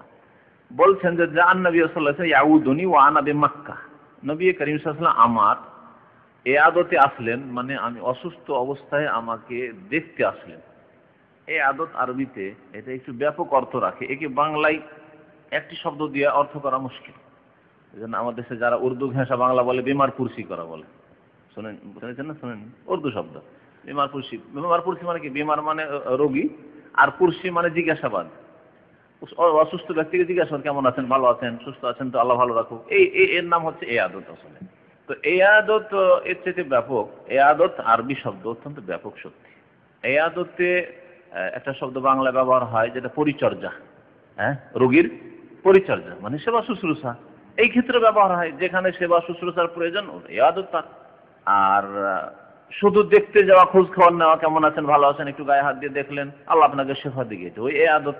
কিন্তু নিকট আত্মীয় যারা, তাদের জন্য শুধু কেমন আছেন, ভালো আছেন, আর দূর থেকে জিজ্ঞাসাবাদ করে নিলেন, ভালো না, চিকিৎসার জন্য নিয়ে যেতে হবে, এটা ওই আদত। আর পরিচর্যা করা, খেদমত করা, সেবা করা, টাইম মতো তার ওষুধ পানির ব্যবস্থা করে দেওয়া অথবা ওষুধ খাওয়িয়ে দেওয়া, সবগুলি এই আদতের মধ্যে সামিল। তো এই আদত শব্দটি ব্যাপক। নবী করিম সাল্লাল্লাহু আলাইহি ওয়াসাল্লাম দেখতে গেলেন, এক কথা এই জন্য তর্জমা করলাম, নবী সাহাবীকে অসুস্থ অবস্থায় জিয়ারতে গেলেন, দেখতে গেলেন। ওয়া আনা বিমাক্কা বলছেন যে আমি তখন মক্কায় ছিলাম। ওয়া হুয়া ইয়াকরাহু আন ইয়ামুতা বিল আরদ আল্লাতী হাজারা মিনহা। হিজরতের পরে কোনো এক কারণে সাদ বিন আবি ওয়াক্কাস রাদিয়াল্লাহু তাআলা আনহু মক্কা গিয়েছিলেন, আর মক্কা গিয়ে অসুস্থ হয়ে পড়েন। আর মক্কায় এই অবস্থায় আমার ইন্তেকাল হয়ে যাবে, হিজরত করেছি মদিনা, আর হিজরতের জায়গায় আমি মরতে পারলাম না, মক্কায় আবার মরলাম, তাহলে আমার হিজরতের নেকি নষ্ট না হয়ে যায়। এই ভয়ে তিনি বড়ই কষ্ট পাচ্ছিলেন মানসিক দিক থেকে, যে আমার কি হবে, আমি কি মক্কায় মরে যাব? কারণ সেই জামানায় হিজরত ফরজ ছিল, আর হিজরত করে চলে এসেছি, তারপরে যেখান থেকে হিজরত করলাম সেখানে গিয়ে যদি মত হয়ে যায় তো বড় আফসোসের বিষয়। এই জন্য তিনি বলছেন যে মক্কায় ছিলাম। ওয়াহুয়া বর্ণনাকারী বলছেন যে ওয়াহুয়া ইয়াকরাহু আন ইয়ামুতা বিল আরদ, সেই জমিনে, সেই ভূমিতে মতকে তিনি ঘৃণা করছিলেন, আল্লাতী হাজারা মিনহা, যেখান থেকে তিনি হিজরত করে গেছেন। হিজরত করে গেছি যেখানে আল্লাহ হিজরত ফরজ করেছেন, আর তারপরে সেখানে আমার মত হয়ে যাবে, তো যাই না, আমার হিজরতের নেকি হয়তো আমার কমে যেতে পারে অথবা নাও পেতে পারি।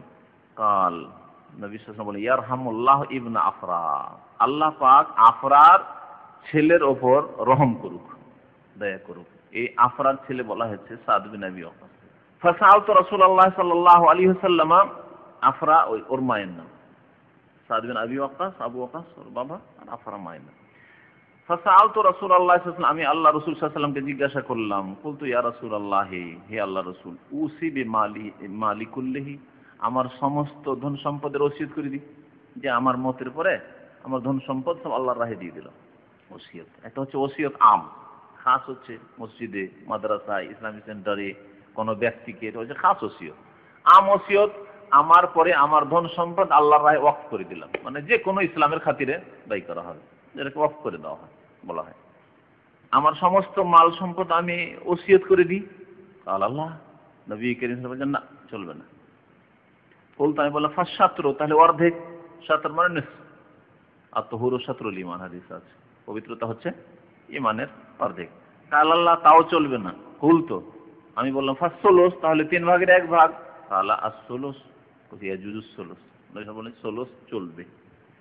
ওয়াসসুলুসু কাসীর, তবে 3/1 অনেক বেশি ওসিয়তের ক্ষেত্রে। 3 লাখ টাকা আছে, 1 লাখ টাকাই দিয়ে দিবেন ওসিয়ত, মানে 1 লাখ টাকা থেকে ছেলে মেয়েরা বঞ্চিত থাকলো, বাবা মা বঞ্চিত থাকলো, তাহলে ওসিয়ত করে দিবেন, তার মানে এটা অনেক বেশি। আরো কম করেন, 50,000 করেন, 70,000 করেন, ওয়াসসুলুসু কাসীর। তাহলে জায়েজ আছে, কিন্তু এটা একবারে সর্ব ঊর্ধ্বে, ওর চাইতে কম করো, এটা ভালো বেশি। কেন 3/1 এটা অনেক বেশি হয়ে যাচ্ছে? এই জন্য যে ছেলে মেয়েদেরকে, যে যাদেরকে আপনি ছেড়ে যাচ্ছেন কমজোর দুর্বল, তাদেরকে একটু সচ্ছল রাখা এটি বেশি উত্তম, গরিব অভাবী ফকির করে রাখার চাইতে। ফকির করে রেখে গেলেন, আর আপনার মওতের পর তখন তারা ভিক্ষা করা শুরু করলো, লোকেরা বলবে যে অমুকের ছেলে ভিক্ষা করে, তাই না, অমুকের মেয়েরা ভিক্ষা করে। তাই বলছেন যে নবী করিম সাল্লাল্লাহু আলাইহি ওয়াসাল্লাম কি বললেন, ইন্নাকা আনতাদা ওয়ারাসাতাকা আগনিয়া, হে সাদ, তুমি তোমার ওয়ারিসিনদেরকে, উত্তরাধিকারীদেরকে সচ্ছল বিত্তবান ছেড়ে যাবে। খায়রুন, এই বিষয়টি উত্তম, মিন এই কথা হতে বা এই বিষয় হতে আনতা দাহম আলাতান, যে তাদেরকে তুমি ফকির বা দরিদ্র ছেড়ে যাবে। আলাতান আয়েলেন জমা, আয়েল মানে হচ্ছে ফকির, আয়েল মানে হচ্ছে ফকির। কোরআন কারীমে আল্লাহ বলছেন ওয়াজাদাকা আয়েলান ফাগনা, হে নবী আপনাকে আল্লাহ ফকির দরিদ্র পেয়েছিলেন, ইতিম কিছুই ছিল না আপনার, ফাগনা আল্লাহ আপনাকে সচ্ছল করলেন। আর্থিক দিক থেকে গনিমতের জন্য নবী সাল্লাল্লাহু আলাইহি ওয়াসাল্লাম নিজের স্বার্থে ব্যবহার করেননি, দান করে দিয়েছেন, সেজন্য ফকির জীবন গ্রহণ করেছেন, কিন্তু আল্লাহ সচ্ছল করেছেন। গনিমতের ধন সম্পদ, ফায়ের ধন সম্পদ, সাদকা যাকাত তার জন্য হারামই ছিল, ওদিকটা বাদ দিলেও আল্লাহ পাক সচ্ছল করেছেন। ইচ্ছা করলে তিনি অনেক বড় মানুষ হয়ে যেতে পারেন পয়সার দিক দিয়ে, কিন্তু তিনি গ্রহণ করেননি। এসেছে দিনে দিনে, রাত হইতে সন্ধ্যা হইতে দেননি। যেমন নবী করিম সাল্লাল্লাহু আলাইহি ওয়াসাল্লামের বেশ কিছু হাদিস, তার মধ্যে একটি বুখারী হাদিস, হঠাৎ মনে পড়েছে না আমি সন্ধ্যা হইতে দেবো না, সেই জন্য তাড়াতাড়ি করে আমি হুকুম করে এলাম যে ওই স্বর্ণটা দান করে দেওয়া হোক। তো আলা আয়েলের বহুবচন, যে তুমি তোমার সন্তান সন্ততিদেরকে ফকির দরিদ্র করে ছাড়বে, এর চাইতে উত্তম হচ্ছে যে তোমার ওয়ারিসিন উত্তরাধিকারীদেরকে সচ্ছল করে ছেড়ে যাও। যদি তাদেরকে ফকির অভাবী করে ছেড়ে যাও, ইয়াতাকাফফাফুনা আন-নাসা ফি আইদিহিম, তারা লোকজনের সামনে হাত পাতবে। কাফফুন মানে হাত, ওখান থেকে তাকাফফাফা মানে হাত লম্বা করা, হ্যাঁ, হাত প্রশস্ত করে কারো সামনে চাওয়া, এটা ভালো নয়। ওয়া ইন্নাকা মাহমা আনফাকতা মিন নাফাকাতিন ফাইন্নাহা সাদাকা, আর জেনে রাখো যে তুমি যা কিছু ব্যয় করবে, খরচ করবে, তা হচ্ছে সাদাকা। ছেলে মেয়েদের জন্য যা ব্যয় করছো, তাদের ভরণ পোষণের দায়িত্ব পালন করছো, তা হচ্ছে সাদাকা। স্ত্রীকে যা খাওয়াচ্ছ, স্ত্রীকে যা পড়ার জন্য দিচ্ছ, তা হচ্ছে সাদাকা। যা কিছুই তুমি খরচ করো তা হচ্ছে সাদাকা। মাতা পিতাকে যা দিচ্ছ তাও সাদাকা। তাহলে মাহমা যে কোনো খরচ করবে তুমি, আম শব্দ, মাহমা আনফাকতা মিন নাফাকাতিন, যে কোনো তুমি খরচ করবে, ব্যয় বহন করবে, ফাইন্নাহা সাদাকা, এগুলি হচ্ছে সাদাকা। হাত্তা লোকমাতু, এমন কি ওই লোকমা, লোকমা মানে বাংলায় বলেন না লোকমা, না আপনার তো বলেন লোকমা, বলেন তো সকলে না, একবার উঠিয়ে মুখে দিন, এটা লোকমা, আরবি শব্দ যে বাংলায় ব্যবহার হয়। হ্যাঁ, বাংলায় কি বলেন, এর বাংলা আছে মনে হয় না, হ্যাঁ লোকমা, এক লোকমা উঠিয়ে, একটা লোকমা উঠিয়ে দিলেন। লোকমা উঠিয়ে দেওয়া মানে কি, এক লোকেরা শাব্দিক অর্থ বুঝেছে, আর তারপরে ভাবে যে হাদিস আছে যে স্ত্রীকে মুখে উঠিয়ে খাওয়াইতে হয়, ও জবরদস্তি খাওয়াবে। অনেক স্ত্রী আছে রুচি হয় না, জবরদস্তি খাওয়াবে, হাদিস আছে, হাদিস আছে না। নবী সাল্লাল্লাহু আলাইহি ওয়াসাল্লামের উদ্দেশ্য শাব্দিক অর্থ নয়, উদ্দেশ্য হচ্ছে যে একটা লোকমারও যদি ব্যবস্থা করো স্ত্রীর জন্য, এটা হচ্ছে উদ্দেশ্য। যেমন আমার বলি না, আরে খাওয়ার জন্য বাড়িতে একটা লোকমাও নেই, হ্যাঁ, মানে কিছু এক লোকমা ভাতও নেই, মানে খাওয়ার ব্যবস্থা নেই। তো নবী সাল্লাল্লাহু আলাইহি ওয়াসাল্লামের উদ্দেশ্য হচ্ছে ভাব অর্থ। তবে যদি মহব্বত সম্প্রীতি বাড়ানোর জন্য কেউ এরকম করে এবং সেটা রুচিকর হয়, অরুচিকর না হয়, তাহলে কোনো আপত্তিকর বিষয় নয়, ভালো বিষয়। হাত্তার লোকমা এমনকি যেই লোকমা তার ফাওয়া এলা ফি ইমরাতিকা, তোমার স্ত্রীর মুখে যেটা উঠিয়ে দেবে, মানে শাব্দিক অর্থ হলে উঠিয়ে দাও, আর ভাব অর্থ হচ্ছে যে যেটার ব্যবস্থা করবে, তার ভরণ পোষণের যে ব্যবস্থা করলে, খাওয়া দাওয়ার ব্যবস্থা করলে।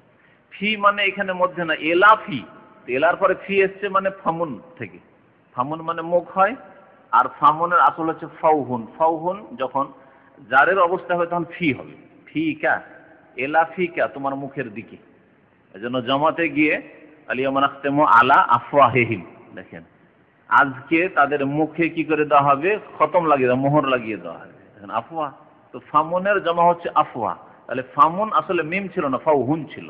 ফাউহুন যখন জারের অবস্থায় যাবে, ফুকা যা আফুকা রাআইতু ফাকা ওয়া মারারতু বিফিকা, হ্যাঁ, এলা ফিকা, এই যে এলার পরে ফি হবে, যে এলার পরে এসে যেন ফি, এই ফি ইমরাতে তোমার স্ত্রীর মুখে, এলা ফামে ইমরাতে, তোমার স্ত্রীর মুখে যে লোকমা উঠিয়ে দেবে সেটিও সাদাকা। ও আসাল্লাহু, এর চাইতে বেশি আছে নবী করিম সাল্লাল্লাহু আলাইহি ওয়াসাল্লাম হাদিসে, অন্য হাদিসে এমনকি অফি বুযে আহাদিকুম সাদাকা, তোমাদের লজ্জা স্থানও সাদাকা আছে না হাদিস। কারণ যদি হারাম কাজ করতো গুনাহ হইতো, তাহলে হালাল জীবনযাপনের জন্য, গুনাহ থেকে বাঁচার জন্য সহবাস করলো, সেটি সাদকা কেন হবে না, নাকি কেন হবে না? একজনের গুনাহ হচ্ছে, তার একজন গুনাহ থেকে বাঁচলো, তো তার সাদকা হবে নাকি হবে। তারপরে নবী করিম সাল্লাল্লাহু আলাইহি ওয়াসাল্লাম সাদ বিন আবি ওয়াক্কাসকে বলেন আসাল্লাহু আইয়ারফাকা, হতে পারে আল্লাহ পাক রব্বুল আলামিন তোমাকে সম্মানিত করবেন, উপরে উঠাবেন, মানে সম্মানিত করবেন, সম্মানিত করবেন, তুমি আরো বড় হবে, তুমি মুজাহিদদের তুমি আমির হবে, ফায়ার ইয়ামতাফি হবে কানাস, তোমার দ্বারা অনেক মানুষ উপকৃত হবে। সুবহানাল্লাহ, নবী করিম সাল্লাল্লাহু আলাইহি ওয়াসাল্লাম ভবিষ্যদ্বাণী। সাদ বিন আবি ওয়াক্কাস রাদিয়াল্লাহু তাআলা আনহু পারস্য যুদ্ধের তিনি আমির ছিলেন। এবং এই পারস্য দেশ, ইরাক এবং ইরান, এই সমস্ত দেশগুলি এবং তার সাথে আজারবাইজান, পাকিস্তানের বেশ কিছু অংশ, এসবগুলির এতে বিজয় লাভ হয়েছে, ইসলাম পৌঁছেছে সাদ বিন আবি ওয়াক্কাস রাদিয়াল্লাহু তাআলা আনহুর নেতৃত্বে। তো নবী সাল্লাল্লাহু আলাইহি ওয়াসাল্লামের ভবিষ্যৎবাণীর বাস্তবায়ন হচ্ছে। অসুস্থ হয়ে মরমর অবস্থা, নবী সাল্লাল্লাহু আলাইহি ওয়াসাল্লাম আকাশ ছোঁয়ার স্বপ্ন দেখাচ্ছেন তাই, আর তার বাস্তবায়ন হচ্ছে। সুস্থ হয়ে ইরাক গেলেন, ইরান গেলেন, ফতহ করলেন উমর রাদিয়াল্লাহু তাআলা খেলাফতের জমানে, আবু বকর রাদিয়াল্লাহু তাআলা জি আল্লাহ জানে। তো আসাল্লাহু আইয়ার ফাঁকা, আল্লাহ তোমাকে সম্মানিত করবে এবং তোমার দ্বারা অনেক লোক উপকৃত হবে। দেখেন, উপকৃত হলো মুসলিমরা এবং উপকৃত হইল ওই অমুসলিমরা যারা ইসলামের শান্তির ছায়া তলে আসলে ইসলাম গ্রহণ করলো, তারাও জাহান্নাম থেকে উদ্ধার হইল। তারা জুলম অত্যাচারের শিকার ছিল কাফের শাসকদের কাছে, অগ্নিপূজক শাসকদের কাছে। অগ্নিপূজক শাসকদের অবসান ঘটার পরে যখন ইসলামী শাসন আসলো উমর রাদিয়াল্লাহু তাআলার জামানায়, তখন কত শান্তি তারা পেল। তাহলে উপকৃত মুসলিম এবং নতুন মুসলমান যারা হইল অথবা অমুসলিমে থেকে গেল জিজিয়া দিয়ে, তারা উপকৃত হয়েছে, ভালো শাসক পেয়েছে। এই জন্য মোহাম্মদ বিন কাসিম রহমতুল্লাহ আলাইহি যখন ভারতে গিয়েছিলেন ভারত দখল করার জন্য এবং ভারত ইসলাম প্রচারের জন্য, এবং সিন্ধু প্রদেশে যখন পৌঁছছিলেন, সেখানে দলের দলে হিন্দুরা মুসলমান হয় এবং হিন্দুরা এসে সিজদা করতে চায় তাকে। বলছে, আমরা জালেম শাসকদের জুলম অত্যাচার আমরা পেরেশান ছিলাম, আমরা তো আকাশ থেকে আল্লাহর অবতার পেয়েছি, কারণ তারা একটু বড় মানুষ হইলে তার তো পূজা করে। অবশ্য আল্লাহর অবতার এসছে আমাদের জন্য, আল্লাহর দূত এসছে আমাদের জন্য, এই জালেম শাসক চাই না, আপনাকে চাই আমরা। মোহাম্মদ বিন কাসিম রহমতুল্লাহ হায়াত যদি আর একটু লম্বা হইতো, আল্লাহ পাকের তাতে হিকমত আছে, আর তিনি যদি আর দু একবার ফিরে যেতে পারতেন ভারত উপমহাদেশে, তাহলে ওই 100 হিজরি প্রথম শতাব্দীতে ইসলাম চিটাগাং আর বর্মা পর্যন্ত পৌঁছে যেত। কিন্তু যাই হোক, আপোষের দ্বন্দ্ব এবং তিনিও জুলমের শিকার হয়ে গেলেন, আল্লাহ রাস্তায় শহীদ হয়ে গেলেন, আল্লাহ যেন শাহাদাত কবুল করেন। তারপরে সেখানে কিছুটা ঠান্ডা পড়ে গেল এই দাওয়াত। পরে অন্যদের দ্বারা বাকি অংশে ভারতের ইসলাম পৌঁছিল, কিন্তু সাহাবায়ে কেরামদের জামানাতে ভারতের এক অংশে ইসলাম পৌঁছে গেছিল, যেটা বর্তমানে করাচি বলা হচ্ছে। ওয়ালাম ইয়াকুন লাহু ইয়াউমাইযিন ইল্লা ইবনাহ, এখন না পাকিস্তান হল, তখন ভারতবর্ষ, অখণ্ড ভারত। ওয়ালাম ইয়াকুন লাহু ইয়াউমাইযিন ইল্লা ইবনাস, হ্যাঁ, ওয়া ইউদাররু বিকা আখারুন, কিছু লোক উপকৃত হবে এবং তোমার দ্বারা অনেক লোককে বা কিছু লোককে কি করা হবে, ক্ষতিগ্রস্ত করা হবে, যারা আল্লাহর দিনকে অস্বীকার করবে, আল্লাহর দিন মানতে চাইবে না এবং যুদ্ধের ময়দানে এসে ইসলামের বিরুদ্ধে, মুসলিমদের বিরুদ্ধে যুদ্ধ লিপ্ত হবে, তারা খুন হয়ে হত্যা হয়ে জাহান্নামে পৌঁছবে। ওই উদাররবে কাহা কারণ তোমার মাধ্যমে আল্লাহ পাক রব্বুল আলামিন ওদেরকে ক্ষতিগ্রস্ত করবে, জাহান্নামে পৌঁছাবে। ওয়ালাম ইয়াকুন লাহু ইয়াউমাইযিন, সেই দিন যেই সময় তিনি অসুস্থ ছিলেন আর বলছিলেন যে আমি সব ধন সম্পদ আমি ওসিয়ত করে দিই, আল্লাহর রাহে ওয়াকফ করে দিই, সেই সময় মাত্র তার এক মেয়ে ছিল। তো মেয়েকে আর কি দেব, মেয়ের তো বিয়ে দিয়ে দিয়েছি, সব দান করে দিই। মাত্র একজন মেয়ে ছিল, তারপরেও নবী করিম সাল্লাল্লাহু আলাইহি ওয়াসাল্লাম বললেন যে তুমি ওসিয়ত কত করতে পারবে, 3 ভাগের 1 ভাগ, তার বেশি না, বাকি সব মেয়ের জন্য থাক। মেয়ে অর্ধেক পাবে, মেয়ে সবকিছু পায় না, মেয়ে যা ধন সম্পদ থাকবে তার থেকে এক মেয়ে হইলে অর্ধেক পাবে। ওয়াইন কানাত ওয়াহিদাতান, হ্যাঁ হাফেজ সাহেবরা, ফালাহান নিসফ, যদি এক মেয়ে হয় তাহলে নুস হবে, অর্ধেক ধন সম্পদ পাবে। আর যদি তার বেশি থাকে তাহলে 16 মা তারাক, 2/3 অংশ পাবে। 2 মেয়ে, 3 মেয়ে, 4 মেয়ে, 10 মেয়ে, 2/3 অংশ পাবে। 1/3 অংশ তাহলে মেয়েরা নিতে পারবে না, কিন্তু ছেলে যদি থাকতো সব নিতে পারতো, বা ছেলে মেয়ে মিলে থাকতো তাহলে সবাই মিলে ভাগ করে নিতে পারতো। আল্লাহ পাক রব্বুল ভাগ ফারায়েজ এইভাবে আল্লাহ পাক ভাগ করেছেন। তো বাকি 1/3 অংশ তাহলে কি, বা অর্ধেক এক মেয়ে পেল, এক মেয়ে এখানে ছিল, এক মেয়ে পেল। আর বাকিটা দেখতে হবে, বাবা থাকলে বাবা পাবে, যদি মুসলিম থাকে বাবা, মা থাকে মা, তার থেকে মায়ের অংশ আছে। আর যদি কেউ না থাকে তাহলে যারা আরো আসাবা আছে তারা পাবে। আর কেউ যদি না থাকে একবার আত্মীয় স্বজনের মধ্যে, শেষখানে বাইতুল মালে ফিরে আসবে। এই হাদিস ইমাম বুখারী রাহমাতুল্লাহ নিয়ে এসেছেন ওসিয়তের অধ্যায়ে, আর বাব বলছেন আইয়াতুরকা ওয়ারাসাতু আগনিয়া খায়রুম মিন আইয়াতাকাফফাফুন নাস, ছেলে মেয়েদেরকে, উত্তরাধিকারীদেরকে সচ্ছল রাখবেন, এটা উত্তম এই বিষয় থেকে যে তাদেরকে আপনি গরিব রেখে যান না, যাতে করে তারা ভিক্ষা করতে বাধ্য হয়, বরং তাদেরকে সচ্ছল রাখার চেষ্টা করেন, কিন্তু হালাল উপায় উপার্জন করে সচ্ছল রাখেন। আর দান খায়রাত এত বেশি করবেন যে করে ক্ষতিগ্রস্ত করবেন, আর নিয়ত খারাপ না থাকে যে ক্ষতিগ্রস্ত করবো সেই জন্য আমি দান করছি, তাহলে তো ইখলাসই নেই। আপনি তো আল্লাহ সন্তুষ্টির জন্য দান করছেন না, কাউকে ক্ষতিগ্রস্ত করার জন্য। বিশেষ করে ছেলে না থাকলে মেয়েদের ক্ষেত্রে করতে পারে। মেয়ে আছে, মেয়েকে দিয়ে কি হবে, জামাইকে দিয়ে কি হবে, মেয়েকে দিলে জামাইয়ের ঘরে যাবে, দান করে দিই না, তাহলে ক্ষতিগ্রস্ত করার উদ্দেশ্য আপনার, জায়েজ নাই। عن أبي هريرة رضي الله تعالى عنه قال قام رسول الله صلى الله عليه وسلم حين أنزل الله وأنذر عشيرتك الأقربين। আবু হুরায়রা বলছেন যে রাসূলুল্লাহ সাল্লাল্লাহু আলাইহি সাল্লাম দাঁড়ালেন। কোথায় দাঁড়ালেন? হাদিস আছে সাফা পাহাড়ের উপর দাঁড়িয়েছিলেন। হিনা আনজাল্লাহ, যখন আল্লাহ পাক নাযিল করলেন এই আয়াত, ওয়া আনজির আশিরাতাকাল আকরাবিন, হে নবী আপনি আপনার নিকট আত্মীয়দেরকে সতর্ক করুন, আল্লাহর আযাব থেকে সতর্ক করুন, কুফরি থেকে সাবধান করুন, যে তোমরা ঈমান নিয়ে আসো, না হলে আল্লাহর আযাব দুনিয়াতেও আছে আখিরাতে আছে, সতর্ক করুন। এটি দাওয়াতের একটি স্তর। একটা হচ্ছে নিজের পরিবারকে, আর তারপরে আল্লাহ পাক নাযিল করলেন যে নিকট আত্মীয়দেরকে। কালা ইয়া মাশারা কুরাইশ, প্রথম আমভাবে ডাকলেন, হে কুরাইশ, কুরাইশ বংশের নবী সাল্লাল্লাহু আলাইহি ওয়াসাল্লাম, হে কুরাইশ, এই কুরাইশের দল। আও কালিমাতান নাহওয়াহা, হয় ইয়া মাশারা কুরাইশ বলেছেন, অথবা এইরকমই কাছাকাছি কোনো শব্দ বলেছেন নবী সাল্লাল্লাহু আলাইহি ওয়াসাল্লাম। বর্ণনাকারীর শব্দ মুখস্থ রাখায় সন্দেহ হয়েছে, তাই এই জন্য সতর্কতামূলক বলেছেন যে আমি অকাট্যভাবে বলছেন না যে ইয়া মাশারা কুরাইশ বলেছেন, হতে পারে ইয়া জামাতা কুরাইশ বলেছেন, অথবা ইয়া কুরাইশ বলেছেন। ইশতারু আনফুসাকুম, তোমরা নিজেদেরকে রক্ষা করো। ইশতারু মানে খরিদ করো, তো নিজেকে খরিদ করে নাও, মানে রক্ষা করো, মুক্ত করো, জাহান্নামের আযাব থেকে মুক্ত করো, আল্লাহর আযাব গজব থেকে মুক্ত করো। লা উগনি আনকুম মিনাল্লাহি শাইআ, তোমাদের কি আল্লাহর পক্ষ থেকে আমি কোনো উপকার করতে পারবো না, তোমাদের কোনো উপকার করতে পারবো না যদি তোমরা ঈমান না নিয়ে আসো আর সৎ আমল না করো। ইয়া বানি আব্দে মানাফ, এখন খাস খাস করে কুরাইশ বড় বংশ, অপর পিঢ়ি থেকে, আর ছোট ছোট শাখা প্রশাখা বিভিন্ন গোত্র কুরাইশের মধ্যে। আব্দে মানাফের বংশধর, ইয়া বানি আব্দে মানাফ। আব্দে মানাফ কার নাম ছিল? কে বলতে পারেন? বংশ পরম্পরা নবী সাল্লাল্লাহু আলাইহি ওয়াসাল্লামের। মুহাম্মদ বিন আব্দুল্লাহ বিন আব্দুল মুতালিব বিন হাশেম বিন আব্দে মানাফ। তাহলে পঞ্চম পিঢ়িতে আব্দে মানাফ। আব্দুল মুতালিবের পিতা হাশেম, বনু হাশেম বলা হয়, তার নিচে বনু হাশেম, বনু হাশেমের উপরে বনু আব্দে মানাফ। তাহলে হে আব্দে মানাফের সন্তানরা, আব্দে মানাফের সন্তানরা বলে তাহলে একটা মোটামুটি বড় গোত্রকে নবী করিম সাল্লাল্লাহু আলাইহি ওয়াসাল্লাম সম্বোধন করলেন। লা উগনি আনকুম মিনাল্লাহি শাইআ, তোমাদেরকে আল্লাহর পক্ষ থেকে, আল্লাহর আযাব থেকে রক্ষা করার ক্ষেত্রে আমি কোনো উপকার করতে পারবো না। ইয়া আব্বাস ইবনে আব্দুল মুত্তালিব, এখন খাস করে নিজের চাচাকে, হাশেম গোত্রের আব্দুল মুত্তালিবের ছেলে আব্বাস, খাস করে হে চাচা আব্বাস বিন আব্দুল মুত্তালিব, লা উগনি আনকা মিনাল্লাহি শাইআ, আল্লাহর পক্ষ থেকে, আল্লাহর আযাব থেকে রক্ষা করার ক্ষেত্রে আপনার কোনো উপকার করতে পারবো না। ইয়া সাফিয়া আম্মাতে রাসূলুল্লাহ সাল্লাল্লাহু আলাইহি ওয়াসাল্লাম, হে সাফিয়া, রাসূলুল্লাহ সাল্লাল্লাহু আলাইহি ওয়াসাল্লামের ফুফুকে, চাচাকে বললেন, তারপরে ফুফুকে। লা উগনি আনকে, মুসলমান হয়েছিলেন তিনি, যেমন আব্বাস ইসলাম গ্রহণ করেছিলেন, এই সাফিয়াও ইসলাম গ্রহণ করেছিলেন। লা উগনি আনকে মিনাল্লাহি শাইআ, আল্লাহর আযাব থেকে আপনাকে আমি রক্ষা করতে পারবো না যদি আপনি ঈমান না নিয়ে আসেন, যদি আপনি সৎ আমল না করেন, যদি আপনি গুনাহ থেকে না বাঁচেন। ইয়া ফাতেমাতা বিনতা মুহাম্মাদিন, হে মুহাম্মদ সাল্লাল্লাহু আলাইহি ওয়াসাল্লামের মেয়ে ফাতেমা, সালিনি মিম্মালি মা শেতি, আমার ধন সম্পদ থেকে যদি তোমার চাওয়ার ইচ্ছা হয়, যা চাইবে চাও। মেয়ে, এই জন্য মেয়ের ভরণ পোষণের দায়িত্ব আছে, সেজন্য মেয়ের ক্ষেত্রে বললেন যে তুমি যদি টাকা পয়সা ধন দৌলত কিছু চাওয়ার থাকে চাইতে পারো, দুনিয়ার ক্ষেত্রে আমি পারলে তোমাকে কিছু দেব।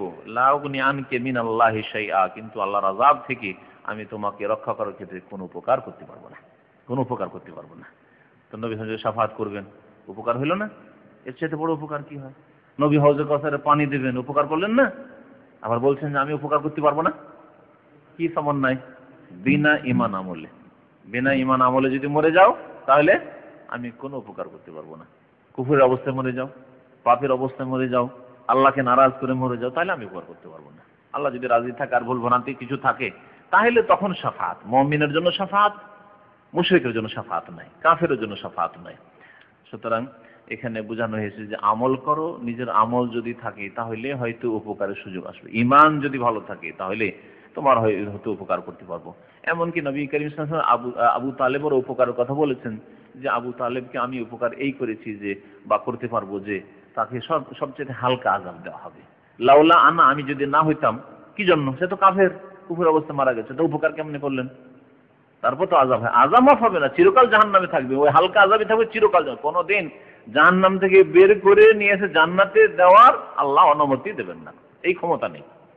কিন্তু আযাব হালকা করার ক্ষেত্রে নবী সাল্লাল্লাহু আলাইহি ওয়াসাল্লাম বলেছেন যে আমি তার এতটুকু উপকার করতে পারবো। কি জন্য? এই জন্য যে সেই ব্যক্তি তার মেহনত, পরিশ্রম এবং আর তার যে যতটুকু বল ছিল তা দিয়ে ইসলামের সেবা করেছিল। ইমানের তৌফিক হয়নি, কিন্তু নবী সাল্লাল্লাহু আলাইহি ওয়াসাল্লামের হেফাজত করেছিল। যতদিন আবু তালেব বেঁচে ছিলেন ততদিন পর্যন্ত নবী করিম সাল্লাল্লাহু আলাইহি সাল্লামের গায়ে কেউ হাত লাগাতে পারেনি কোনো জালেম কাফের। এই উটের ঘুড়ি চাপিয়ে দেওয়া আর গলায় চাদর দিয়ে টানা অথবা এই বিভিন্ন রকমের যে জুলম অত্যাচারগুলি, এগুলি নবী সাল্লাল্লাহু আলাইহি ওয়াসাল্লাম, এমনকি নবী সাল্লাল্লাহু আলাইহি ওয়াসাল্লাম সরাসরি এসে গালাগালি করা, ধমক দেয়। যে বছরটিকে আমুল হুজন বলা হয়েছে ইতিহাসে, সিরাতের কিতাবে, শোকের বছর। এই অধ্যায় ওসিয়তের সাথে কি সম্পর্ক? ইমাম বুখারী ওখানে কিতাবুল ওয়াসায়া বাবু হাল ইয়াদখুলুন নিসা ওয়াল ওয়ালাদ ফিল আকারিব, আল্লাহ আয়াত নাযিল করলেন যে তোমার নিকট আত্মীয়দেরকে কি করো, সতর্ক করো। বলছে যে স্ত্রীরা এবং সন্তান সন্ততি আত্মীয় স্বজনদের আকারিব শব্দের মধ্যে আসবে, আসবে। কারণ আল্লাহ বললেন তোমার নিকট আত্মীয়দেরকে কি করো, সতর্ক করো। তখন নবী সাল্লাল্লাহু আলাইহি ওয়াসাল্লাম চাচাকে ডাকলেন, ফুফুকে ডাকলেন, আর মেয়েকেও ডাকলেন। তো এই দিক থেকে যখন আকারেবের মধ্যে শামিল হচ্ছে, কেউ যদি বলে যে আমি আমার আত্মীয় স্বজনদের জন্য, আকারেবদের জন্য, নিকট আত্মীয়দের জন্য আমি ওসিয়ত করছি, তাহলে তাতে মেয়ে শামিল হয়ে যাবে, বা ফুফু শামিল হবে, বা চাচা শামিল হবে ইত্যাদি। এই কথা বোঝাতে চেয়েছেন। যদিও ওয়ারিস, আর একটি হাদিস মনে রাখবেন, যে আল্লাহ যার জন্য হক নির্ধারিত করে দিয়েছেন উত্তরাধিকারী হিসাবে ভাগ পাবে, তার জন্য ওসিয়ত নেই। ধন সম্পদের ওসিয়ত তার জন্য নেই। হ্যাঁ, দ্বীনি ওসিয়ত আছে, উপদেশ আছে, কিন্তু ধন সম্পদের ওসিয়ত নেই। ছেলে ভাগ পাবে, মেয়ে ভাগ পাবে, তারপর বলছে অমুক মেয়েকে আমার ওই মেয়েটাকে বেশি করে দিও, 2 বিঘা দিবে, আর এই মেয়েগুলোকে 1 বিঘা দিও, না, জায়েজ না। লা ওয়াসিয়াত লিল ওয়ারিস, নবী সাল্লাল্লাহু আলাইহি ওয়াসাল্লাম বলেছেন ইন্নাল্লাহ কাদ আতা কুল্লা যী হাক্কিন হাক্কা, প্রত্যেকের হক আল্লাহ নির্ধারিত করে দিয়েছেন। সুতরাং যাদের হক নির্ধারিত করে দিয়েছেন মানে ফারায়েজে ভাগ পাবে উত্তরাধিকারী, ফালা ওয়াসিয়াত লিল ওয়ারিস, উত্তরাধিকারীদের জন্য কোনো আর্থিক ওসিয়ত নেই। তো যারা ভাগ পাবে না তাদের জন্য ওসিয়ত অর্থের ক্ষেত্রে। আন আবি হুরায়রা আন্না রাসূলুল্লাহ সাল্লাল্লাহু আলাইহি ওয়াসাল্লাম রাআ রাজুলান ইয়াসুকু বাদানাতান ফাকালা ইরকাবহা ফাকালা ইয়া রাসূলুল্লাহ ইন্নাহা বাদানা ফাকালা ইরকাবহা ওয়াইলাকা আও ওয়াইহাকা ফিস সানিয়াতি ওয়া ফিস সালিসা। আবু রাদিয়াল্লাহু আনহু বলেন রাসূলুল্লাহ সাল্লাল্লাহু আলাইহি ওয়াসাল্লাম একজন লোককে দেখলেন যে কুরবানির উট হাঁকিয়ে নিয়ে যাচ্ছে, হাঁকিয়ে নিয়ে যাচ্ছে, উটের উপরে না চড়ে পায়ে হাঁটছে আর উটটাকে হাঁকিয়ে নিয়ে যাচ্ছে। ফাকালা বলে ইরকাবহা, এই লোক তুমি সওয়ার হয়ে যাও, চড়ে যাও, কষ্ট কেন করছো, হেঁটে হেঁটে কত দূর তুমি সফর করবে। এই বাদানা আসলে ওই হাদির উটকে বলা হয়। তাহলে ও মিনা, মক্কা মদিনা থেকে মিনা পর্যন্ত পায়ে হেঁটে হাঁকিয়ে নিয়ে যাচ্ছে, এই সফরে হইতে পারে। অথবা তার আগেও যে সফরগুলি হয়েছে নবী সাল্লাল্লাহু আলাইহি ওয়াসাল্লামের, উমরাতুল কাজার সফর হয়েছে, তারপরে হুদাইবিয়া সন্ধির সফর হয়েছে, তখনও লোকেরা কুরবানির সাথে নিয়ে গেছে। ফাকালের কাভা চড়ে নাও, তুমি সওয়ার হয়ে যাও। ফাকালে ইয়া রাসূলুল্লাহ, আপনি আল্লাহ রাসূল, এটা তো বাদানা, এটা আল্লাহ রাস্তায় নিয়ত করে নিয়েছি যে কুরবানি করব, তো কুরবানির আর পশুর উপরে কি করে সওয়ার হবো, তার আপত্তি। নবী সাল্লাল্লাহু আলাইহি ওয়াসাল্লাম কি বললেন, ইরকাভা, তারপরেও তুমি সওয়ার হয়ে যাও, জানকে কষ্ট দিও না। ওয়াইলাকা, তোমার সর্বনাশ হোক। এটা আরবরা বলতেন, কিন্তু উদ্দেশ্য বদদোয়া নাই, কিন্তু বলা ওয়াইলাকা, কি তুমি ধ্বংস হবে, তুমি সর্বনাশ, কি জন্য তুমি হেঁটে হেঁটে কষ্ট করছো। আর ওয়াইহাকা, অথবা তোমার ওপর আফসুস বা আক্ষেপ, তুমি কি কষ্ট করছো। ফিসানিয়াতে, দ্বিতীয়বার অথবা তৃতীয়বার তাকে বললেন। 2বার 3বার বলার পরে যখন শুনতে চায় না, আর ওটার পিঠে চাপবেন, ও হাঁকিয়ে নিয়ে যাবে 400 কিলোমিটার, 450 কিলোমিটার, তখন নবী সাল্লাল্লাহু আলাইহি ওয়াসাল্লাম বললেন যে ওয়াইলাকা ওয়াইহাকা, আবার আফসুস তোমার জন্য, অথবা তোমার সর্বনাশ হোক, তুমি হেঁটে যাবে আর কষ্ট করবে, এরকম। তাহলে শরীয়তে যেই পশুকে আপনি আল্লাহর রাস্তায় ওয়াকফ করে দিয়েছেন, নিয়ত করে নিয়েছেন যেটা আল্লাহর রাস্তায় কুরবানি, কুরবানি পশু ছেড়ে দিয়েছেন, আমাদের দেশে ছাড়া অভ্যাস আছে কুরবানি পশু, তাই না? এটা গরু কুরবানি দেবো, আগে থেকে ছেড়ে রেখেছেন, নিজের বাড়ির হইলেও বছর 2 বছর আগে থেকে বলে রেখেছেন এটা কুরবানি। সেটাকে কাজে ব্যবহার করা যেতে পারে, কাজে লাগার মধ্যে হলে কাজে লাগানো যেতে পারে, ব্যবহার করা যেতে পারে। গরু কাজে ব্যবহার হচ্ছে, উট কাজে লাগা, উটের পিঠে সওয়ার হয়ে যেতে পারে। এই জন্য ইমাম বুখারী রাহমাতুল্লাহ আলাইহি ওসিয়তের অধ্যায়ে এই হাদিসটি নিয়ে এসেছেন।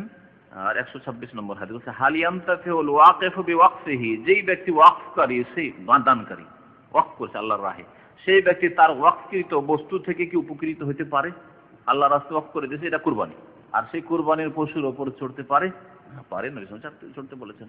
সুতরাং ওই রকমই কেউ যদি কোনো কিছু ওয়াকফ করে, এবং ওয়াকফ করার পরে আম ওয়াকফ যদি হয় যে এটা মুসলিমদের জন্য, সকল মুসলিমদের জন্য, আর দেখা গেল কোনো এক সময় সে অভাবী হয়ে গেছে, তাহলে নিজের ওয়াকফ করা থেকে উপকৃত হইতে পারে, তাতেও একটা ওর ভাগ আছে আম ওয়াকফ হলে। কিন্তু খাস ওয়াকফ যদি মোহাম্মদ নাহিদকে এটা দিয়ে দিলাম, তাহলে তোকে দেওয়া হয়ে গেছে, সেখান থেকে তো উপকৃত হওয়ার তার আর কোনো রাস্তা নেই। عن ابن عباس رضي الله تعالى عنهما أن سعد بن عبادة توفيت أمه وهو غائب عنها فقال يا رسول الله إن أمي توفيت وأنا غائب عنها أينفع شيء إن تصدقت به عنها قال نعم قال فإني أشهدك أن هاية المخرب صدقة عنها ইবনে আব্বাস রাদিয়াল্লাহু তাআলা আনহু বর্ণনা করছেন যে সাদ বিন ওবাদা খাজরাজের নেতা, আনসারীদের যে দুটো গোত্র ছিল আওস খাজরাজের নেতা সাদ বিন ওবাদা, তুফিয়াত উম্মুহু, তার মায়ের ইন্তেকাল হয়ে যায়। সেই সময় সেই ব্যক্তি মানে সাদ বিন ওবাদা তার মায়ের কাছ থেকে দূরে ছিলেন, গায়েব ছিলেন, কোনো সফরে ছিলেন, দাফন কাফনে শরীক হতে পারেননি বা শেষ সময় দেখতে পাইনি। ফাকালা ইয়া রাসূলুল্লাহ, তিনি বললেন হে আল্লাহর রাসূল, ইন্না উম্মি তুফিয়াত, আমার মায়ের ইন্তেকাল হয়ে গেছে, ওয়া আনা গায়েবুন আনহা, সেই সময় আমি তার কাছ থেকে আমি দূরে ছিলাম, গায়েব ছিলাম, অনুপস্থিত ছিলাম। আয়ান ফাওয়া শাইউন, তাহলে তার কিছু উপকার হবে কি? ইন তাসাদদাকতু বিহি আনহা, কোনো কিছু যদি আমি দান করি, সাদকা করি তার পক্ষ থেকে। অন্য হাদিস আছে তার শেষ কথা যদি আমি শুনতে পেতাম তো হয়তো তিনি কোনো আদেশ করতেন, হুকুম করতেন যে বাবা আমার পক্ষ থেকে এই দান খায়রাতগুলি করিও, তো এই কথাও শুনতে পাইনি। সুতরাং আমি নিজের ইচ্ছা যদি এখন দান করি তার পক্ষ থেকে, তো তাকে এই নেকি পৌঁছিবে কিনা, ইসালে সওয়াব। এই হচ্ছে আসলে ইসালে সওয়াব। আমাদের সে বিদাতি ইসালে সওয়াব আছে, সুন্নতি ইসালে সওয়াব নেই। অর্থ খরচ করে, ধন সম্পদ খরচ করে, দান খায়রাত করে এবং স্থায়ী যদি দান হয় সাদকা জারিয়ার মতো, তাহলে বেশি ভালো, তাহলে নেকিটা কন্টিনিউ থাকবে। দেখেন এখানে কেমন জিনিস দান করছেন। প্রথম কথা দানের কথা জিজ্ঞাসা করলেন, আচ্ছা তার পক্ষ থেকে যদি কোরআন খানি করে বক্সাই, জিজ্ঞেস করলেন সাহাবী, যদি এই রাস্তা শরীয়তে থাকতো তো সাদ বিন আবি ওবাদা আনসারীদের তিনি রাইস নেতা, জিজ্ঞাসা করতেন না মাসলা? জানেন যে না এটা বিদাতি রাস্তা, কোরআন খানি করে বক্সানো এটি সুন্নতি রাস্তা নয়, সেজন্য জিজ্ঞেস করেননি, মাসলা তার জানা ছিল। তিনি এই কথা জিজ্ঞাসা করলেন যে তার পক্ষ থেকে যদি নামাজ পড়ি, দুই রাকাত নামাজ পড়ি, আর নামাজ পড়ে নেকি পৌঁছে, জিজ্ঞেস করলেন না। কারণ নামাজ পড়ে নেকি পৌঁছানো দৈহিক ইবাদত দিয়ে, কোরআন খানি করা দৈহিক ইবাদত, কোরআন তেলাওয়াত করা, বক্সানোর যে তরিকা ইন্ডিয়া বাংলাদেশে আছে, আর এই নামাজ পড়া দৈহিক ইবাদত দিয়ে মৃতকে নেকি পৌঁছানো সাহাবায়ে কেরামদের জামানায় ছিল না, কিন্তু আর্থিক ইবাদত দিয়ে নেকি পৌঁছানো ছিল, দান খায়রাত, হজ উমরা এগুলি দিয়েছিল। সেই জন্য জিজ্ঞাসা করলেন যে তার পক্ষ থেকে যদি সাদকা করি, দান খায়রাত করি, কালা নাম, নবী করিম সাল্লাল্লাহু আলাইহি ওয়াসাল্লাম বললেন যে হ্যাঁ দান খায়রাত করো, নেকি পাবে সে। কাল বললেন তিনি, ফাইন্নি উশহিদুকা, তাহলে ইয়া রাসূলুল্লাহ আপনাকে সাক্ষী রাখছি, নবী সাক্ষী। আন্না হায়াতি আল মিখরাফ, আমার মিখরাফ নামক বাগান, হায়াত মানে বাগান, হায়াত মানে আসলে ওয়াল হয়, দেয়াল হয়। ওয়ালকে এখানে বাগানের অর্থে আরবরা এই জন্য ব্যবহার করেছেন, আগের জামানায় যে কোনো বাগান হয়তো ওয়াল দিয়ে ঘেরা হতো, যাতে করে অন্য কেউ বাগানে বিনা অনুমতিতে ঢুকতে না পারে। আমাদের দেশে খোলা আম বাগান, আর যে সেই ঢুকে চুরি করে নিয়ে গেল, না আম পেড়ে নিয়ে গেল, আর ধরা পড়লে আবার মারও খেলো, এই সব ঝামেলা চাইতে গেট বন্ধ, আমার বাগান ঘেরা আছে, যদি কেউ আসে অনুমতি ছাড়া আসবে না, আর অনুমতির মাধ্যমে আসবে। হায়াত মানে এই অর্থে বাগান হয়েছে। আমার মেখরাফ নামক বাগান কি করছি আমি? সাদাকাতান আনহা, তার পক্ষ থেকে মানে আমার মায়ের পক্ষ থেকে সাদকা করে দেওয়ার জন্য আপনাকে সাক্ষী করছি। গোটা এক বাগান দান করে দিচ্ছেন, আর আমাদের না। এই সুন্নতের সৌদি আরবে আমল আছে। এই যে সামনে 2 তলা মসজিদ হচ্ছে আর 7 তলা ইসলামিক সেন্টার বিল্ডিং হচ্ছে, একজন লোক তার মাতা পিতার জন্য, তাদের জন্য সাদকা জারিয়া তৈরি হচ্ছে, চোখের সামনে দেখেন। আর শরীয়ত জানে যেহেতু যে এই ইসলামিক সেন্টার যদি তৈরি হয়ে যায়, এই মসজিদ যদি তৈরি হয়ে যায়, কমের পক্ষে 100 বছর থাকবে, তারপরে আল্লাহর কোনো বান্দা আমার বংশধর অথবা অন্য কেউ সেটা আবার রিপেয়ারিং করে দিয়ে মেরামত করে দিবে, আবার থাকবে কিয়ামত পর্যন্ত এই মসজিদ কায়েম থাকবে ইনশাআল্লাহ। যদি দামাম শহর থাকে তাহলে থাকবে না, সাদকা জারিয়া কিয়ামত পর্যন্ত নেকি পেতে থাকবে মৃত ব্যক্তিরা যারা দিচ্ছে। কিন্তু আমাদের দেশের লোক ওই বিদাতি কাজ, কোরআন খানি করা, হুজুর মোল্লাদেরকে নিয়ে এসে হইচই করে। আর এই কোরআন তেলাওয়াতের আসল তরিকা হচ্ছে একজন তেলাওয়াত করে বাকিরা শুনবে। আল্লাহ বলছেন না কোরআনে, ওয়াইদা করিয়াল কোরআন ফাসতামিউ লাহু, যখন কোরআন পাঠ হবে তখন শোনো, ওয়ানসিতু, আর চুপ থাকো, নীরব থাকো। তাহলে একজন তেলাওয়াত করে বাকিরা চুপ থেকে শুনবে, লাআল্লাকুম তুরহামুন, তাহলেই রহম হবে। এই আয়াত বিদাতীদের বুঝি আসলো না? 5 জন 7 জন ভাগ করে এনেছে, তুমি 3 পারা, তুমি 3 পারা, তুমি 5 পারা, তুমি এই কর, আর ভাগ করে সবাই হই হই হই হই হই হই করে পড়ছে। এটা কোরআন আয়াতের খেলাফ নয়? এই ক্ষেত্রে এই আয়াত ফিট করলো না বিদাতীরা। এই আয়াত কোথায় ফিট করলো? এই নামাজে সূরা ফাতিহা পড়া যাবে না, মুক্তাদি তুমি সূরা ফাতিহা পড়তে পারবে না, কারণ ইমাম পড়ছে তুমি শোনো। অথচ নবী করিম সাল্লাল্লাহু আলাইহি ওয়াসাল্লাম বলছেন যে সূরা ফাতিহা ছাড়া নামাজ হয় না, প্রত্যেকে সূরা ফাতিহা পড়তে হবে। সূরা ফাতিহার ক্ষেত্রে আয়াত ফিট করে দিল চট করে, আর এখানে ফিট করলো না, এখানে আপোষে। 5জন 7জন একসাথে, কেউ কারো শুনছে না, চলছে মেশিন কোরআন তেলাওয়াতের দ্রুত। আল্লাহ পাক যেন বুঝার তৌফিক দান করেন এবং হিদায়াত করেন। এই আয়াত ওদেরকে বলেন যে তুই এত নাম করছো, কেউ শুনছে কারো তেলাওয়াত, এই যে কোরআন খারির মজলিস 5জন 7জন হাফেজ এসে।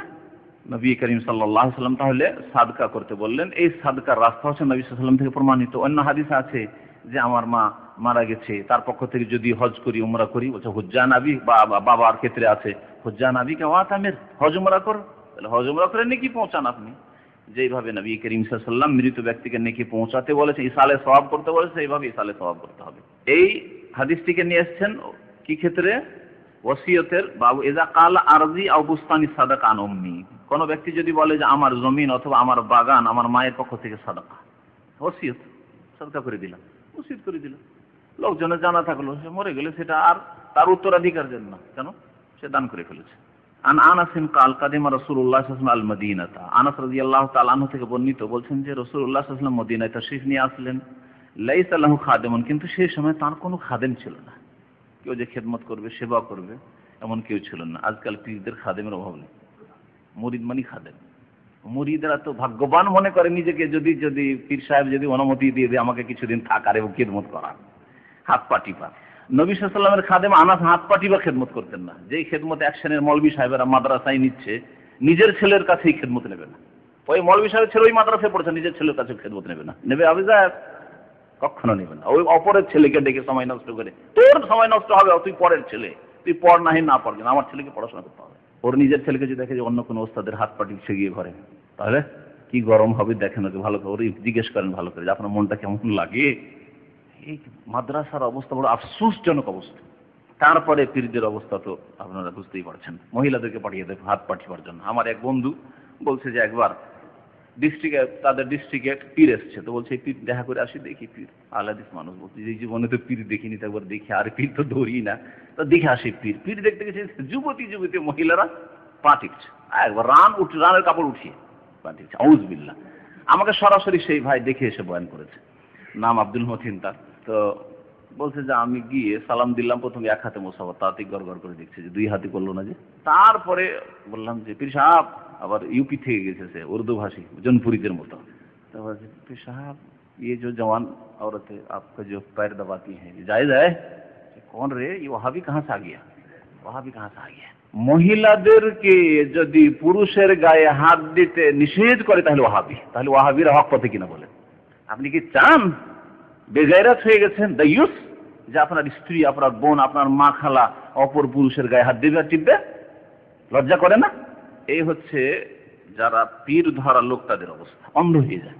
কারণ তাদের কিতাবে আছে, চরমানের কিতাব থেকে পড়ে শুনিয়েছি যে আল মুরিদ কাল মাইয়িতি আমামা শাইখি, পীর সাহেবের সামনে মুরিদ হচ্ছে কার মতো?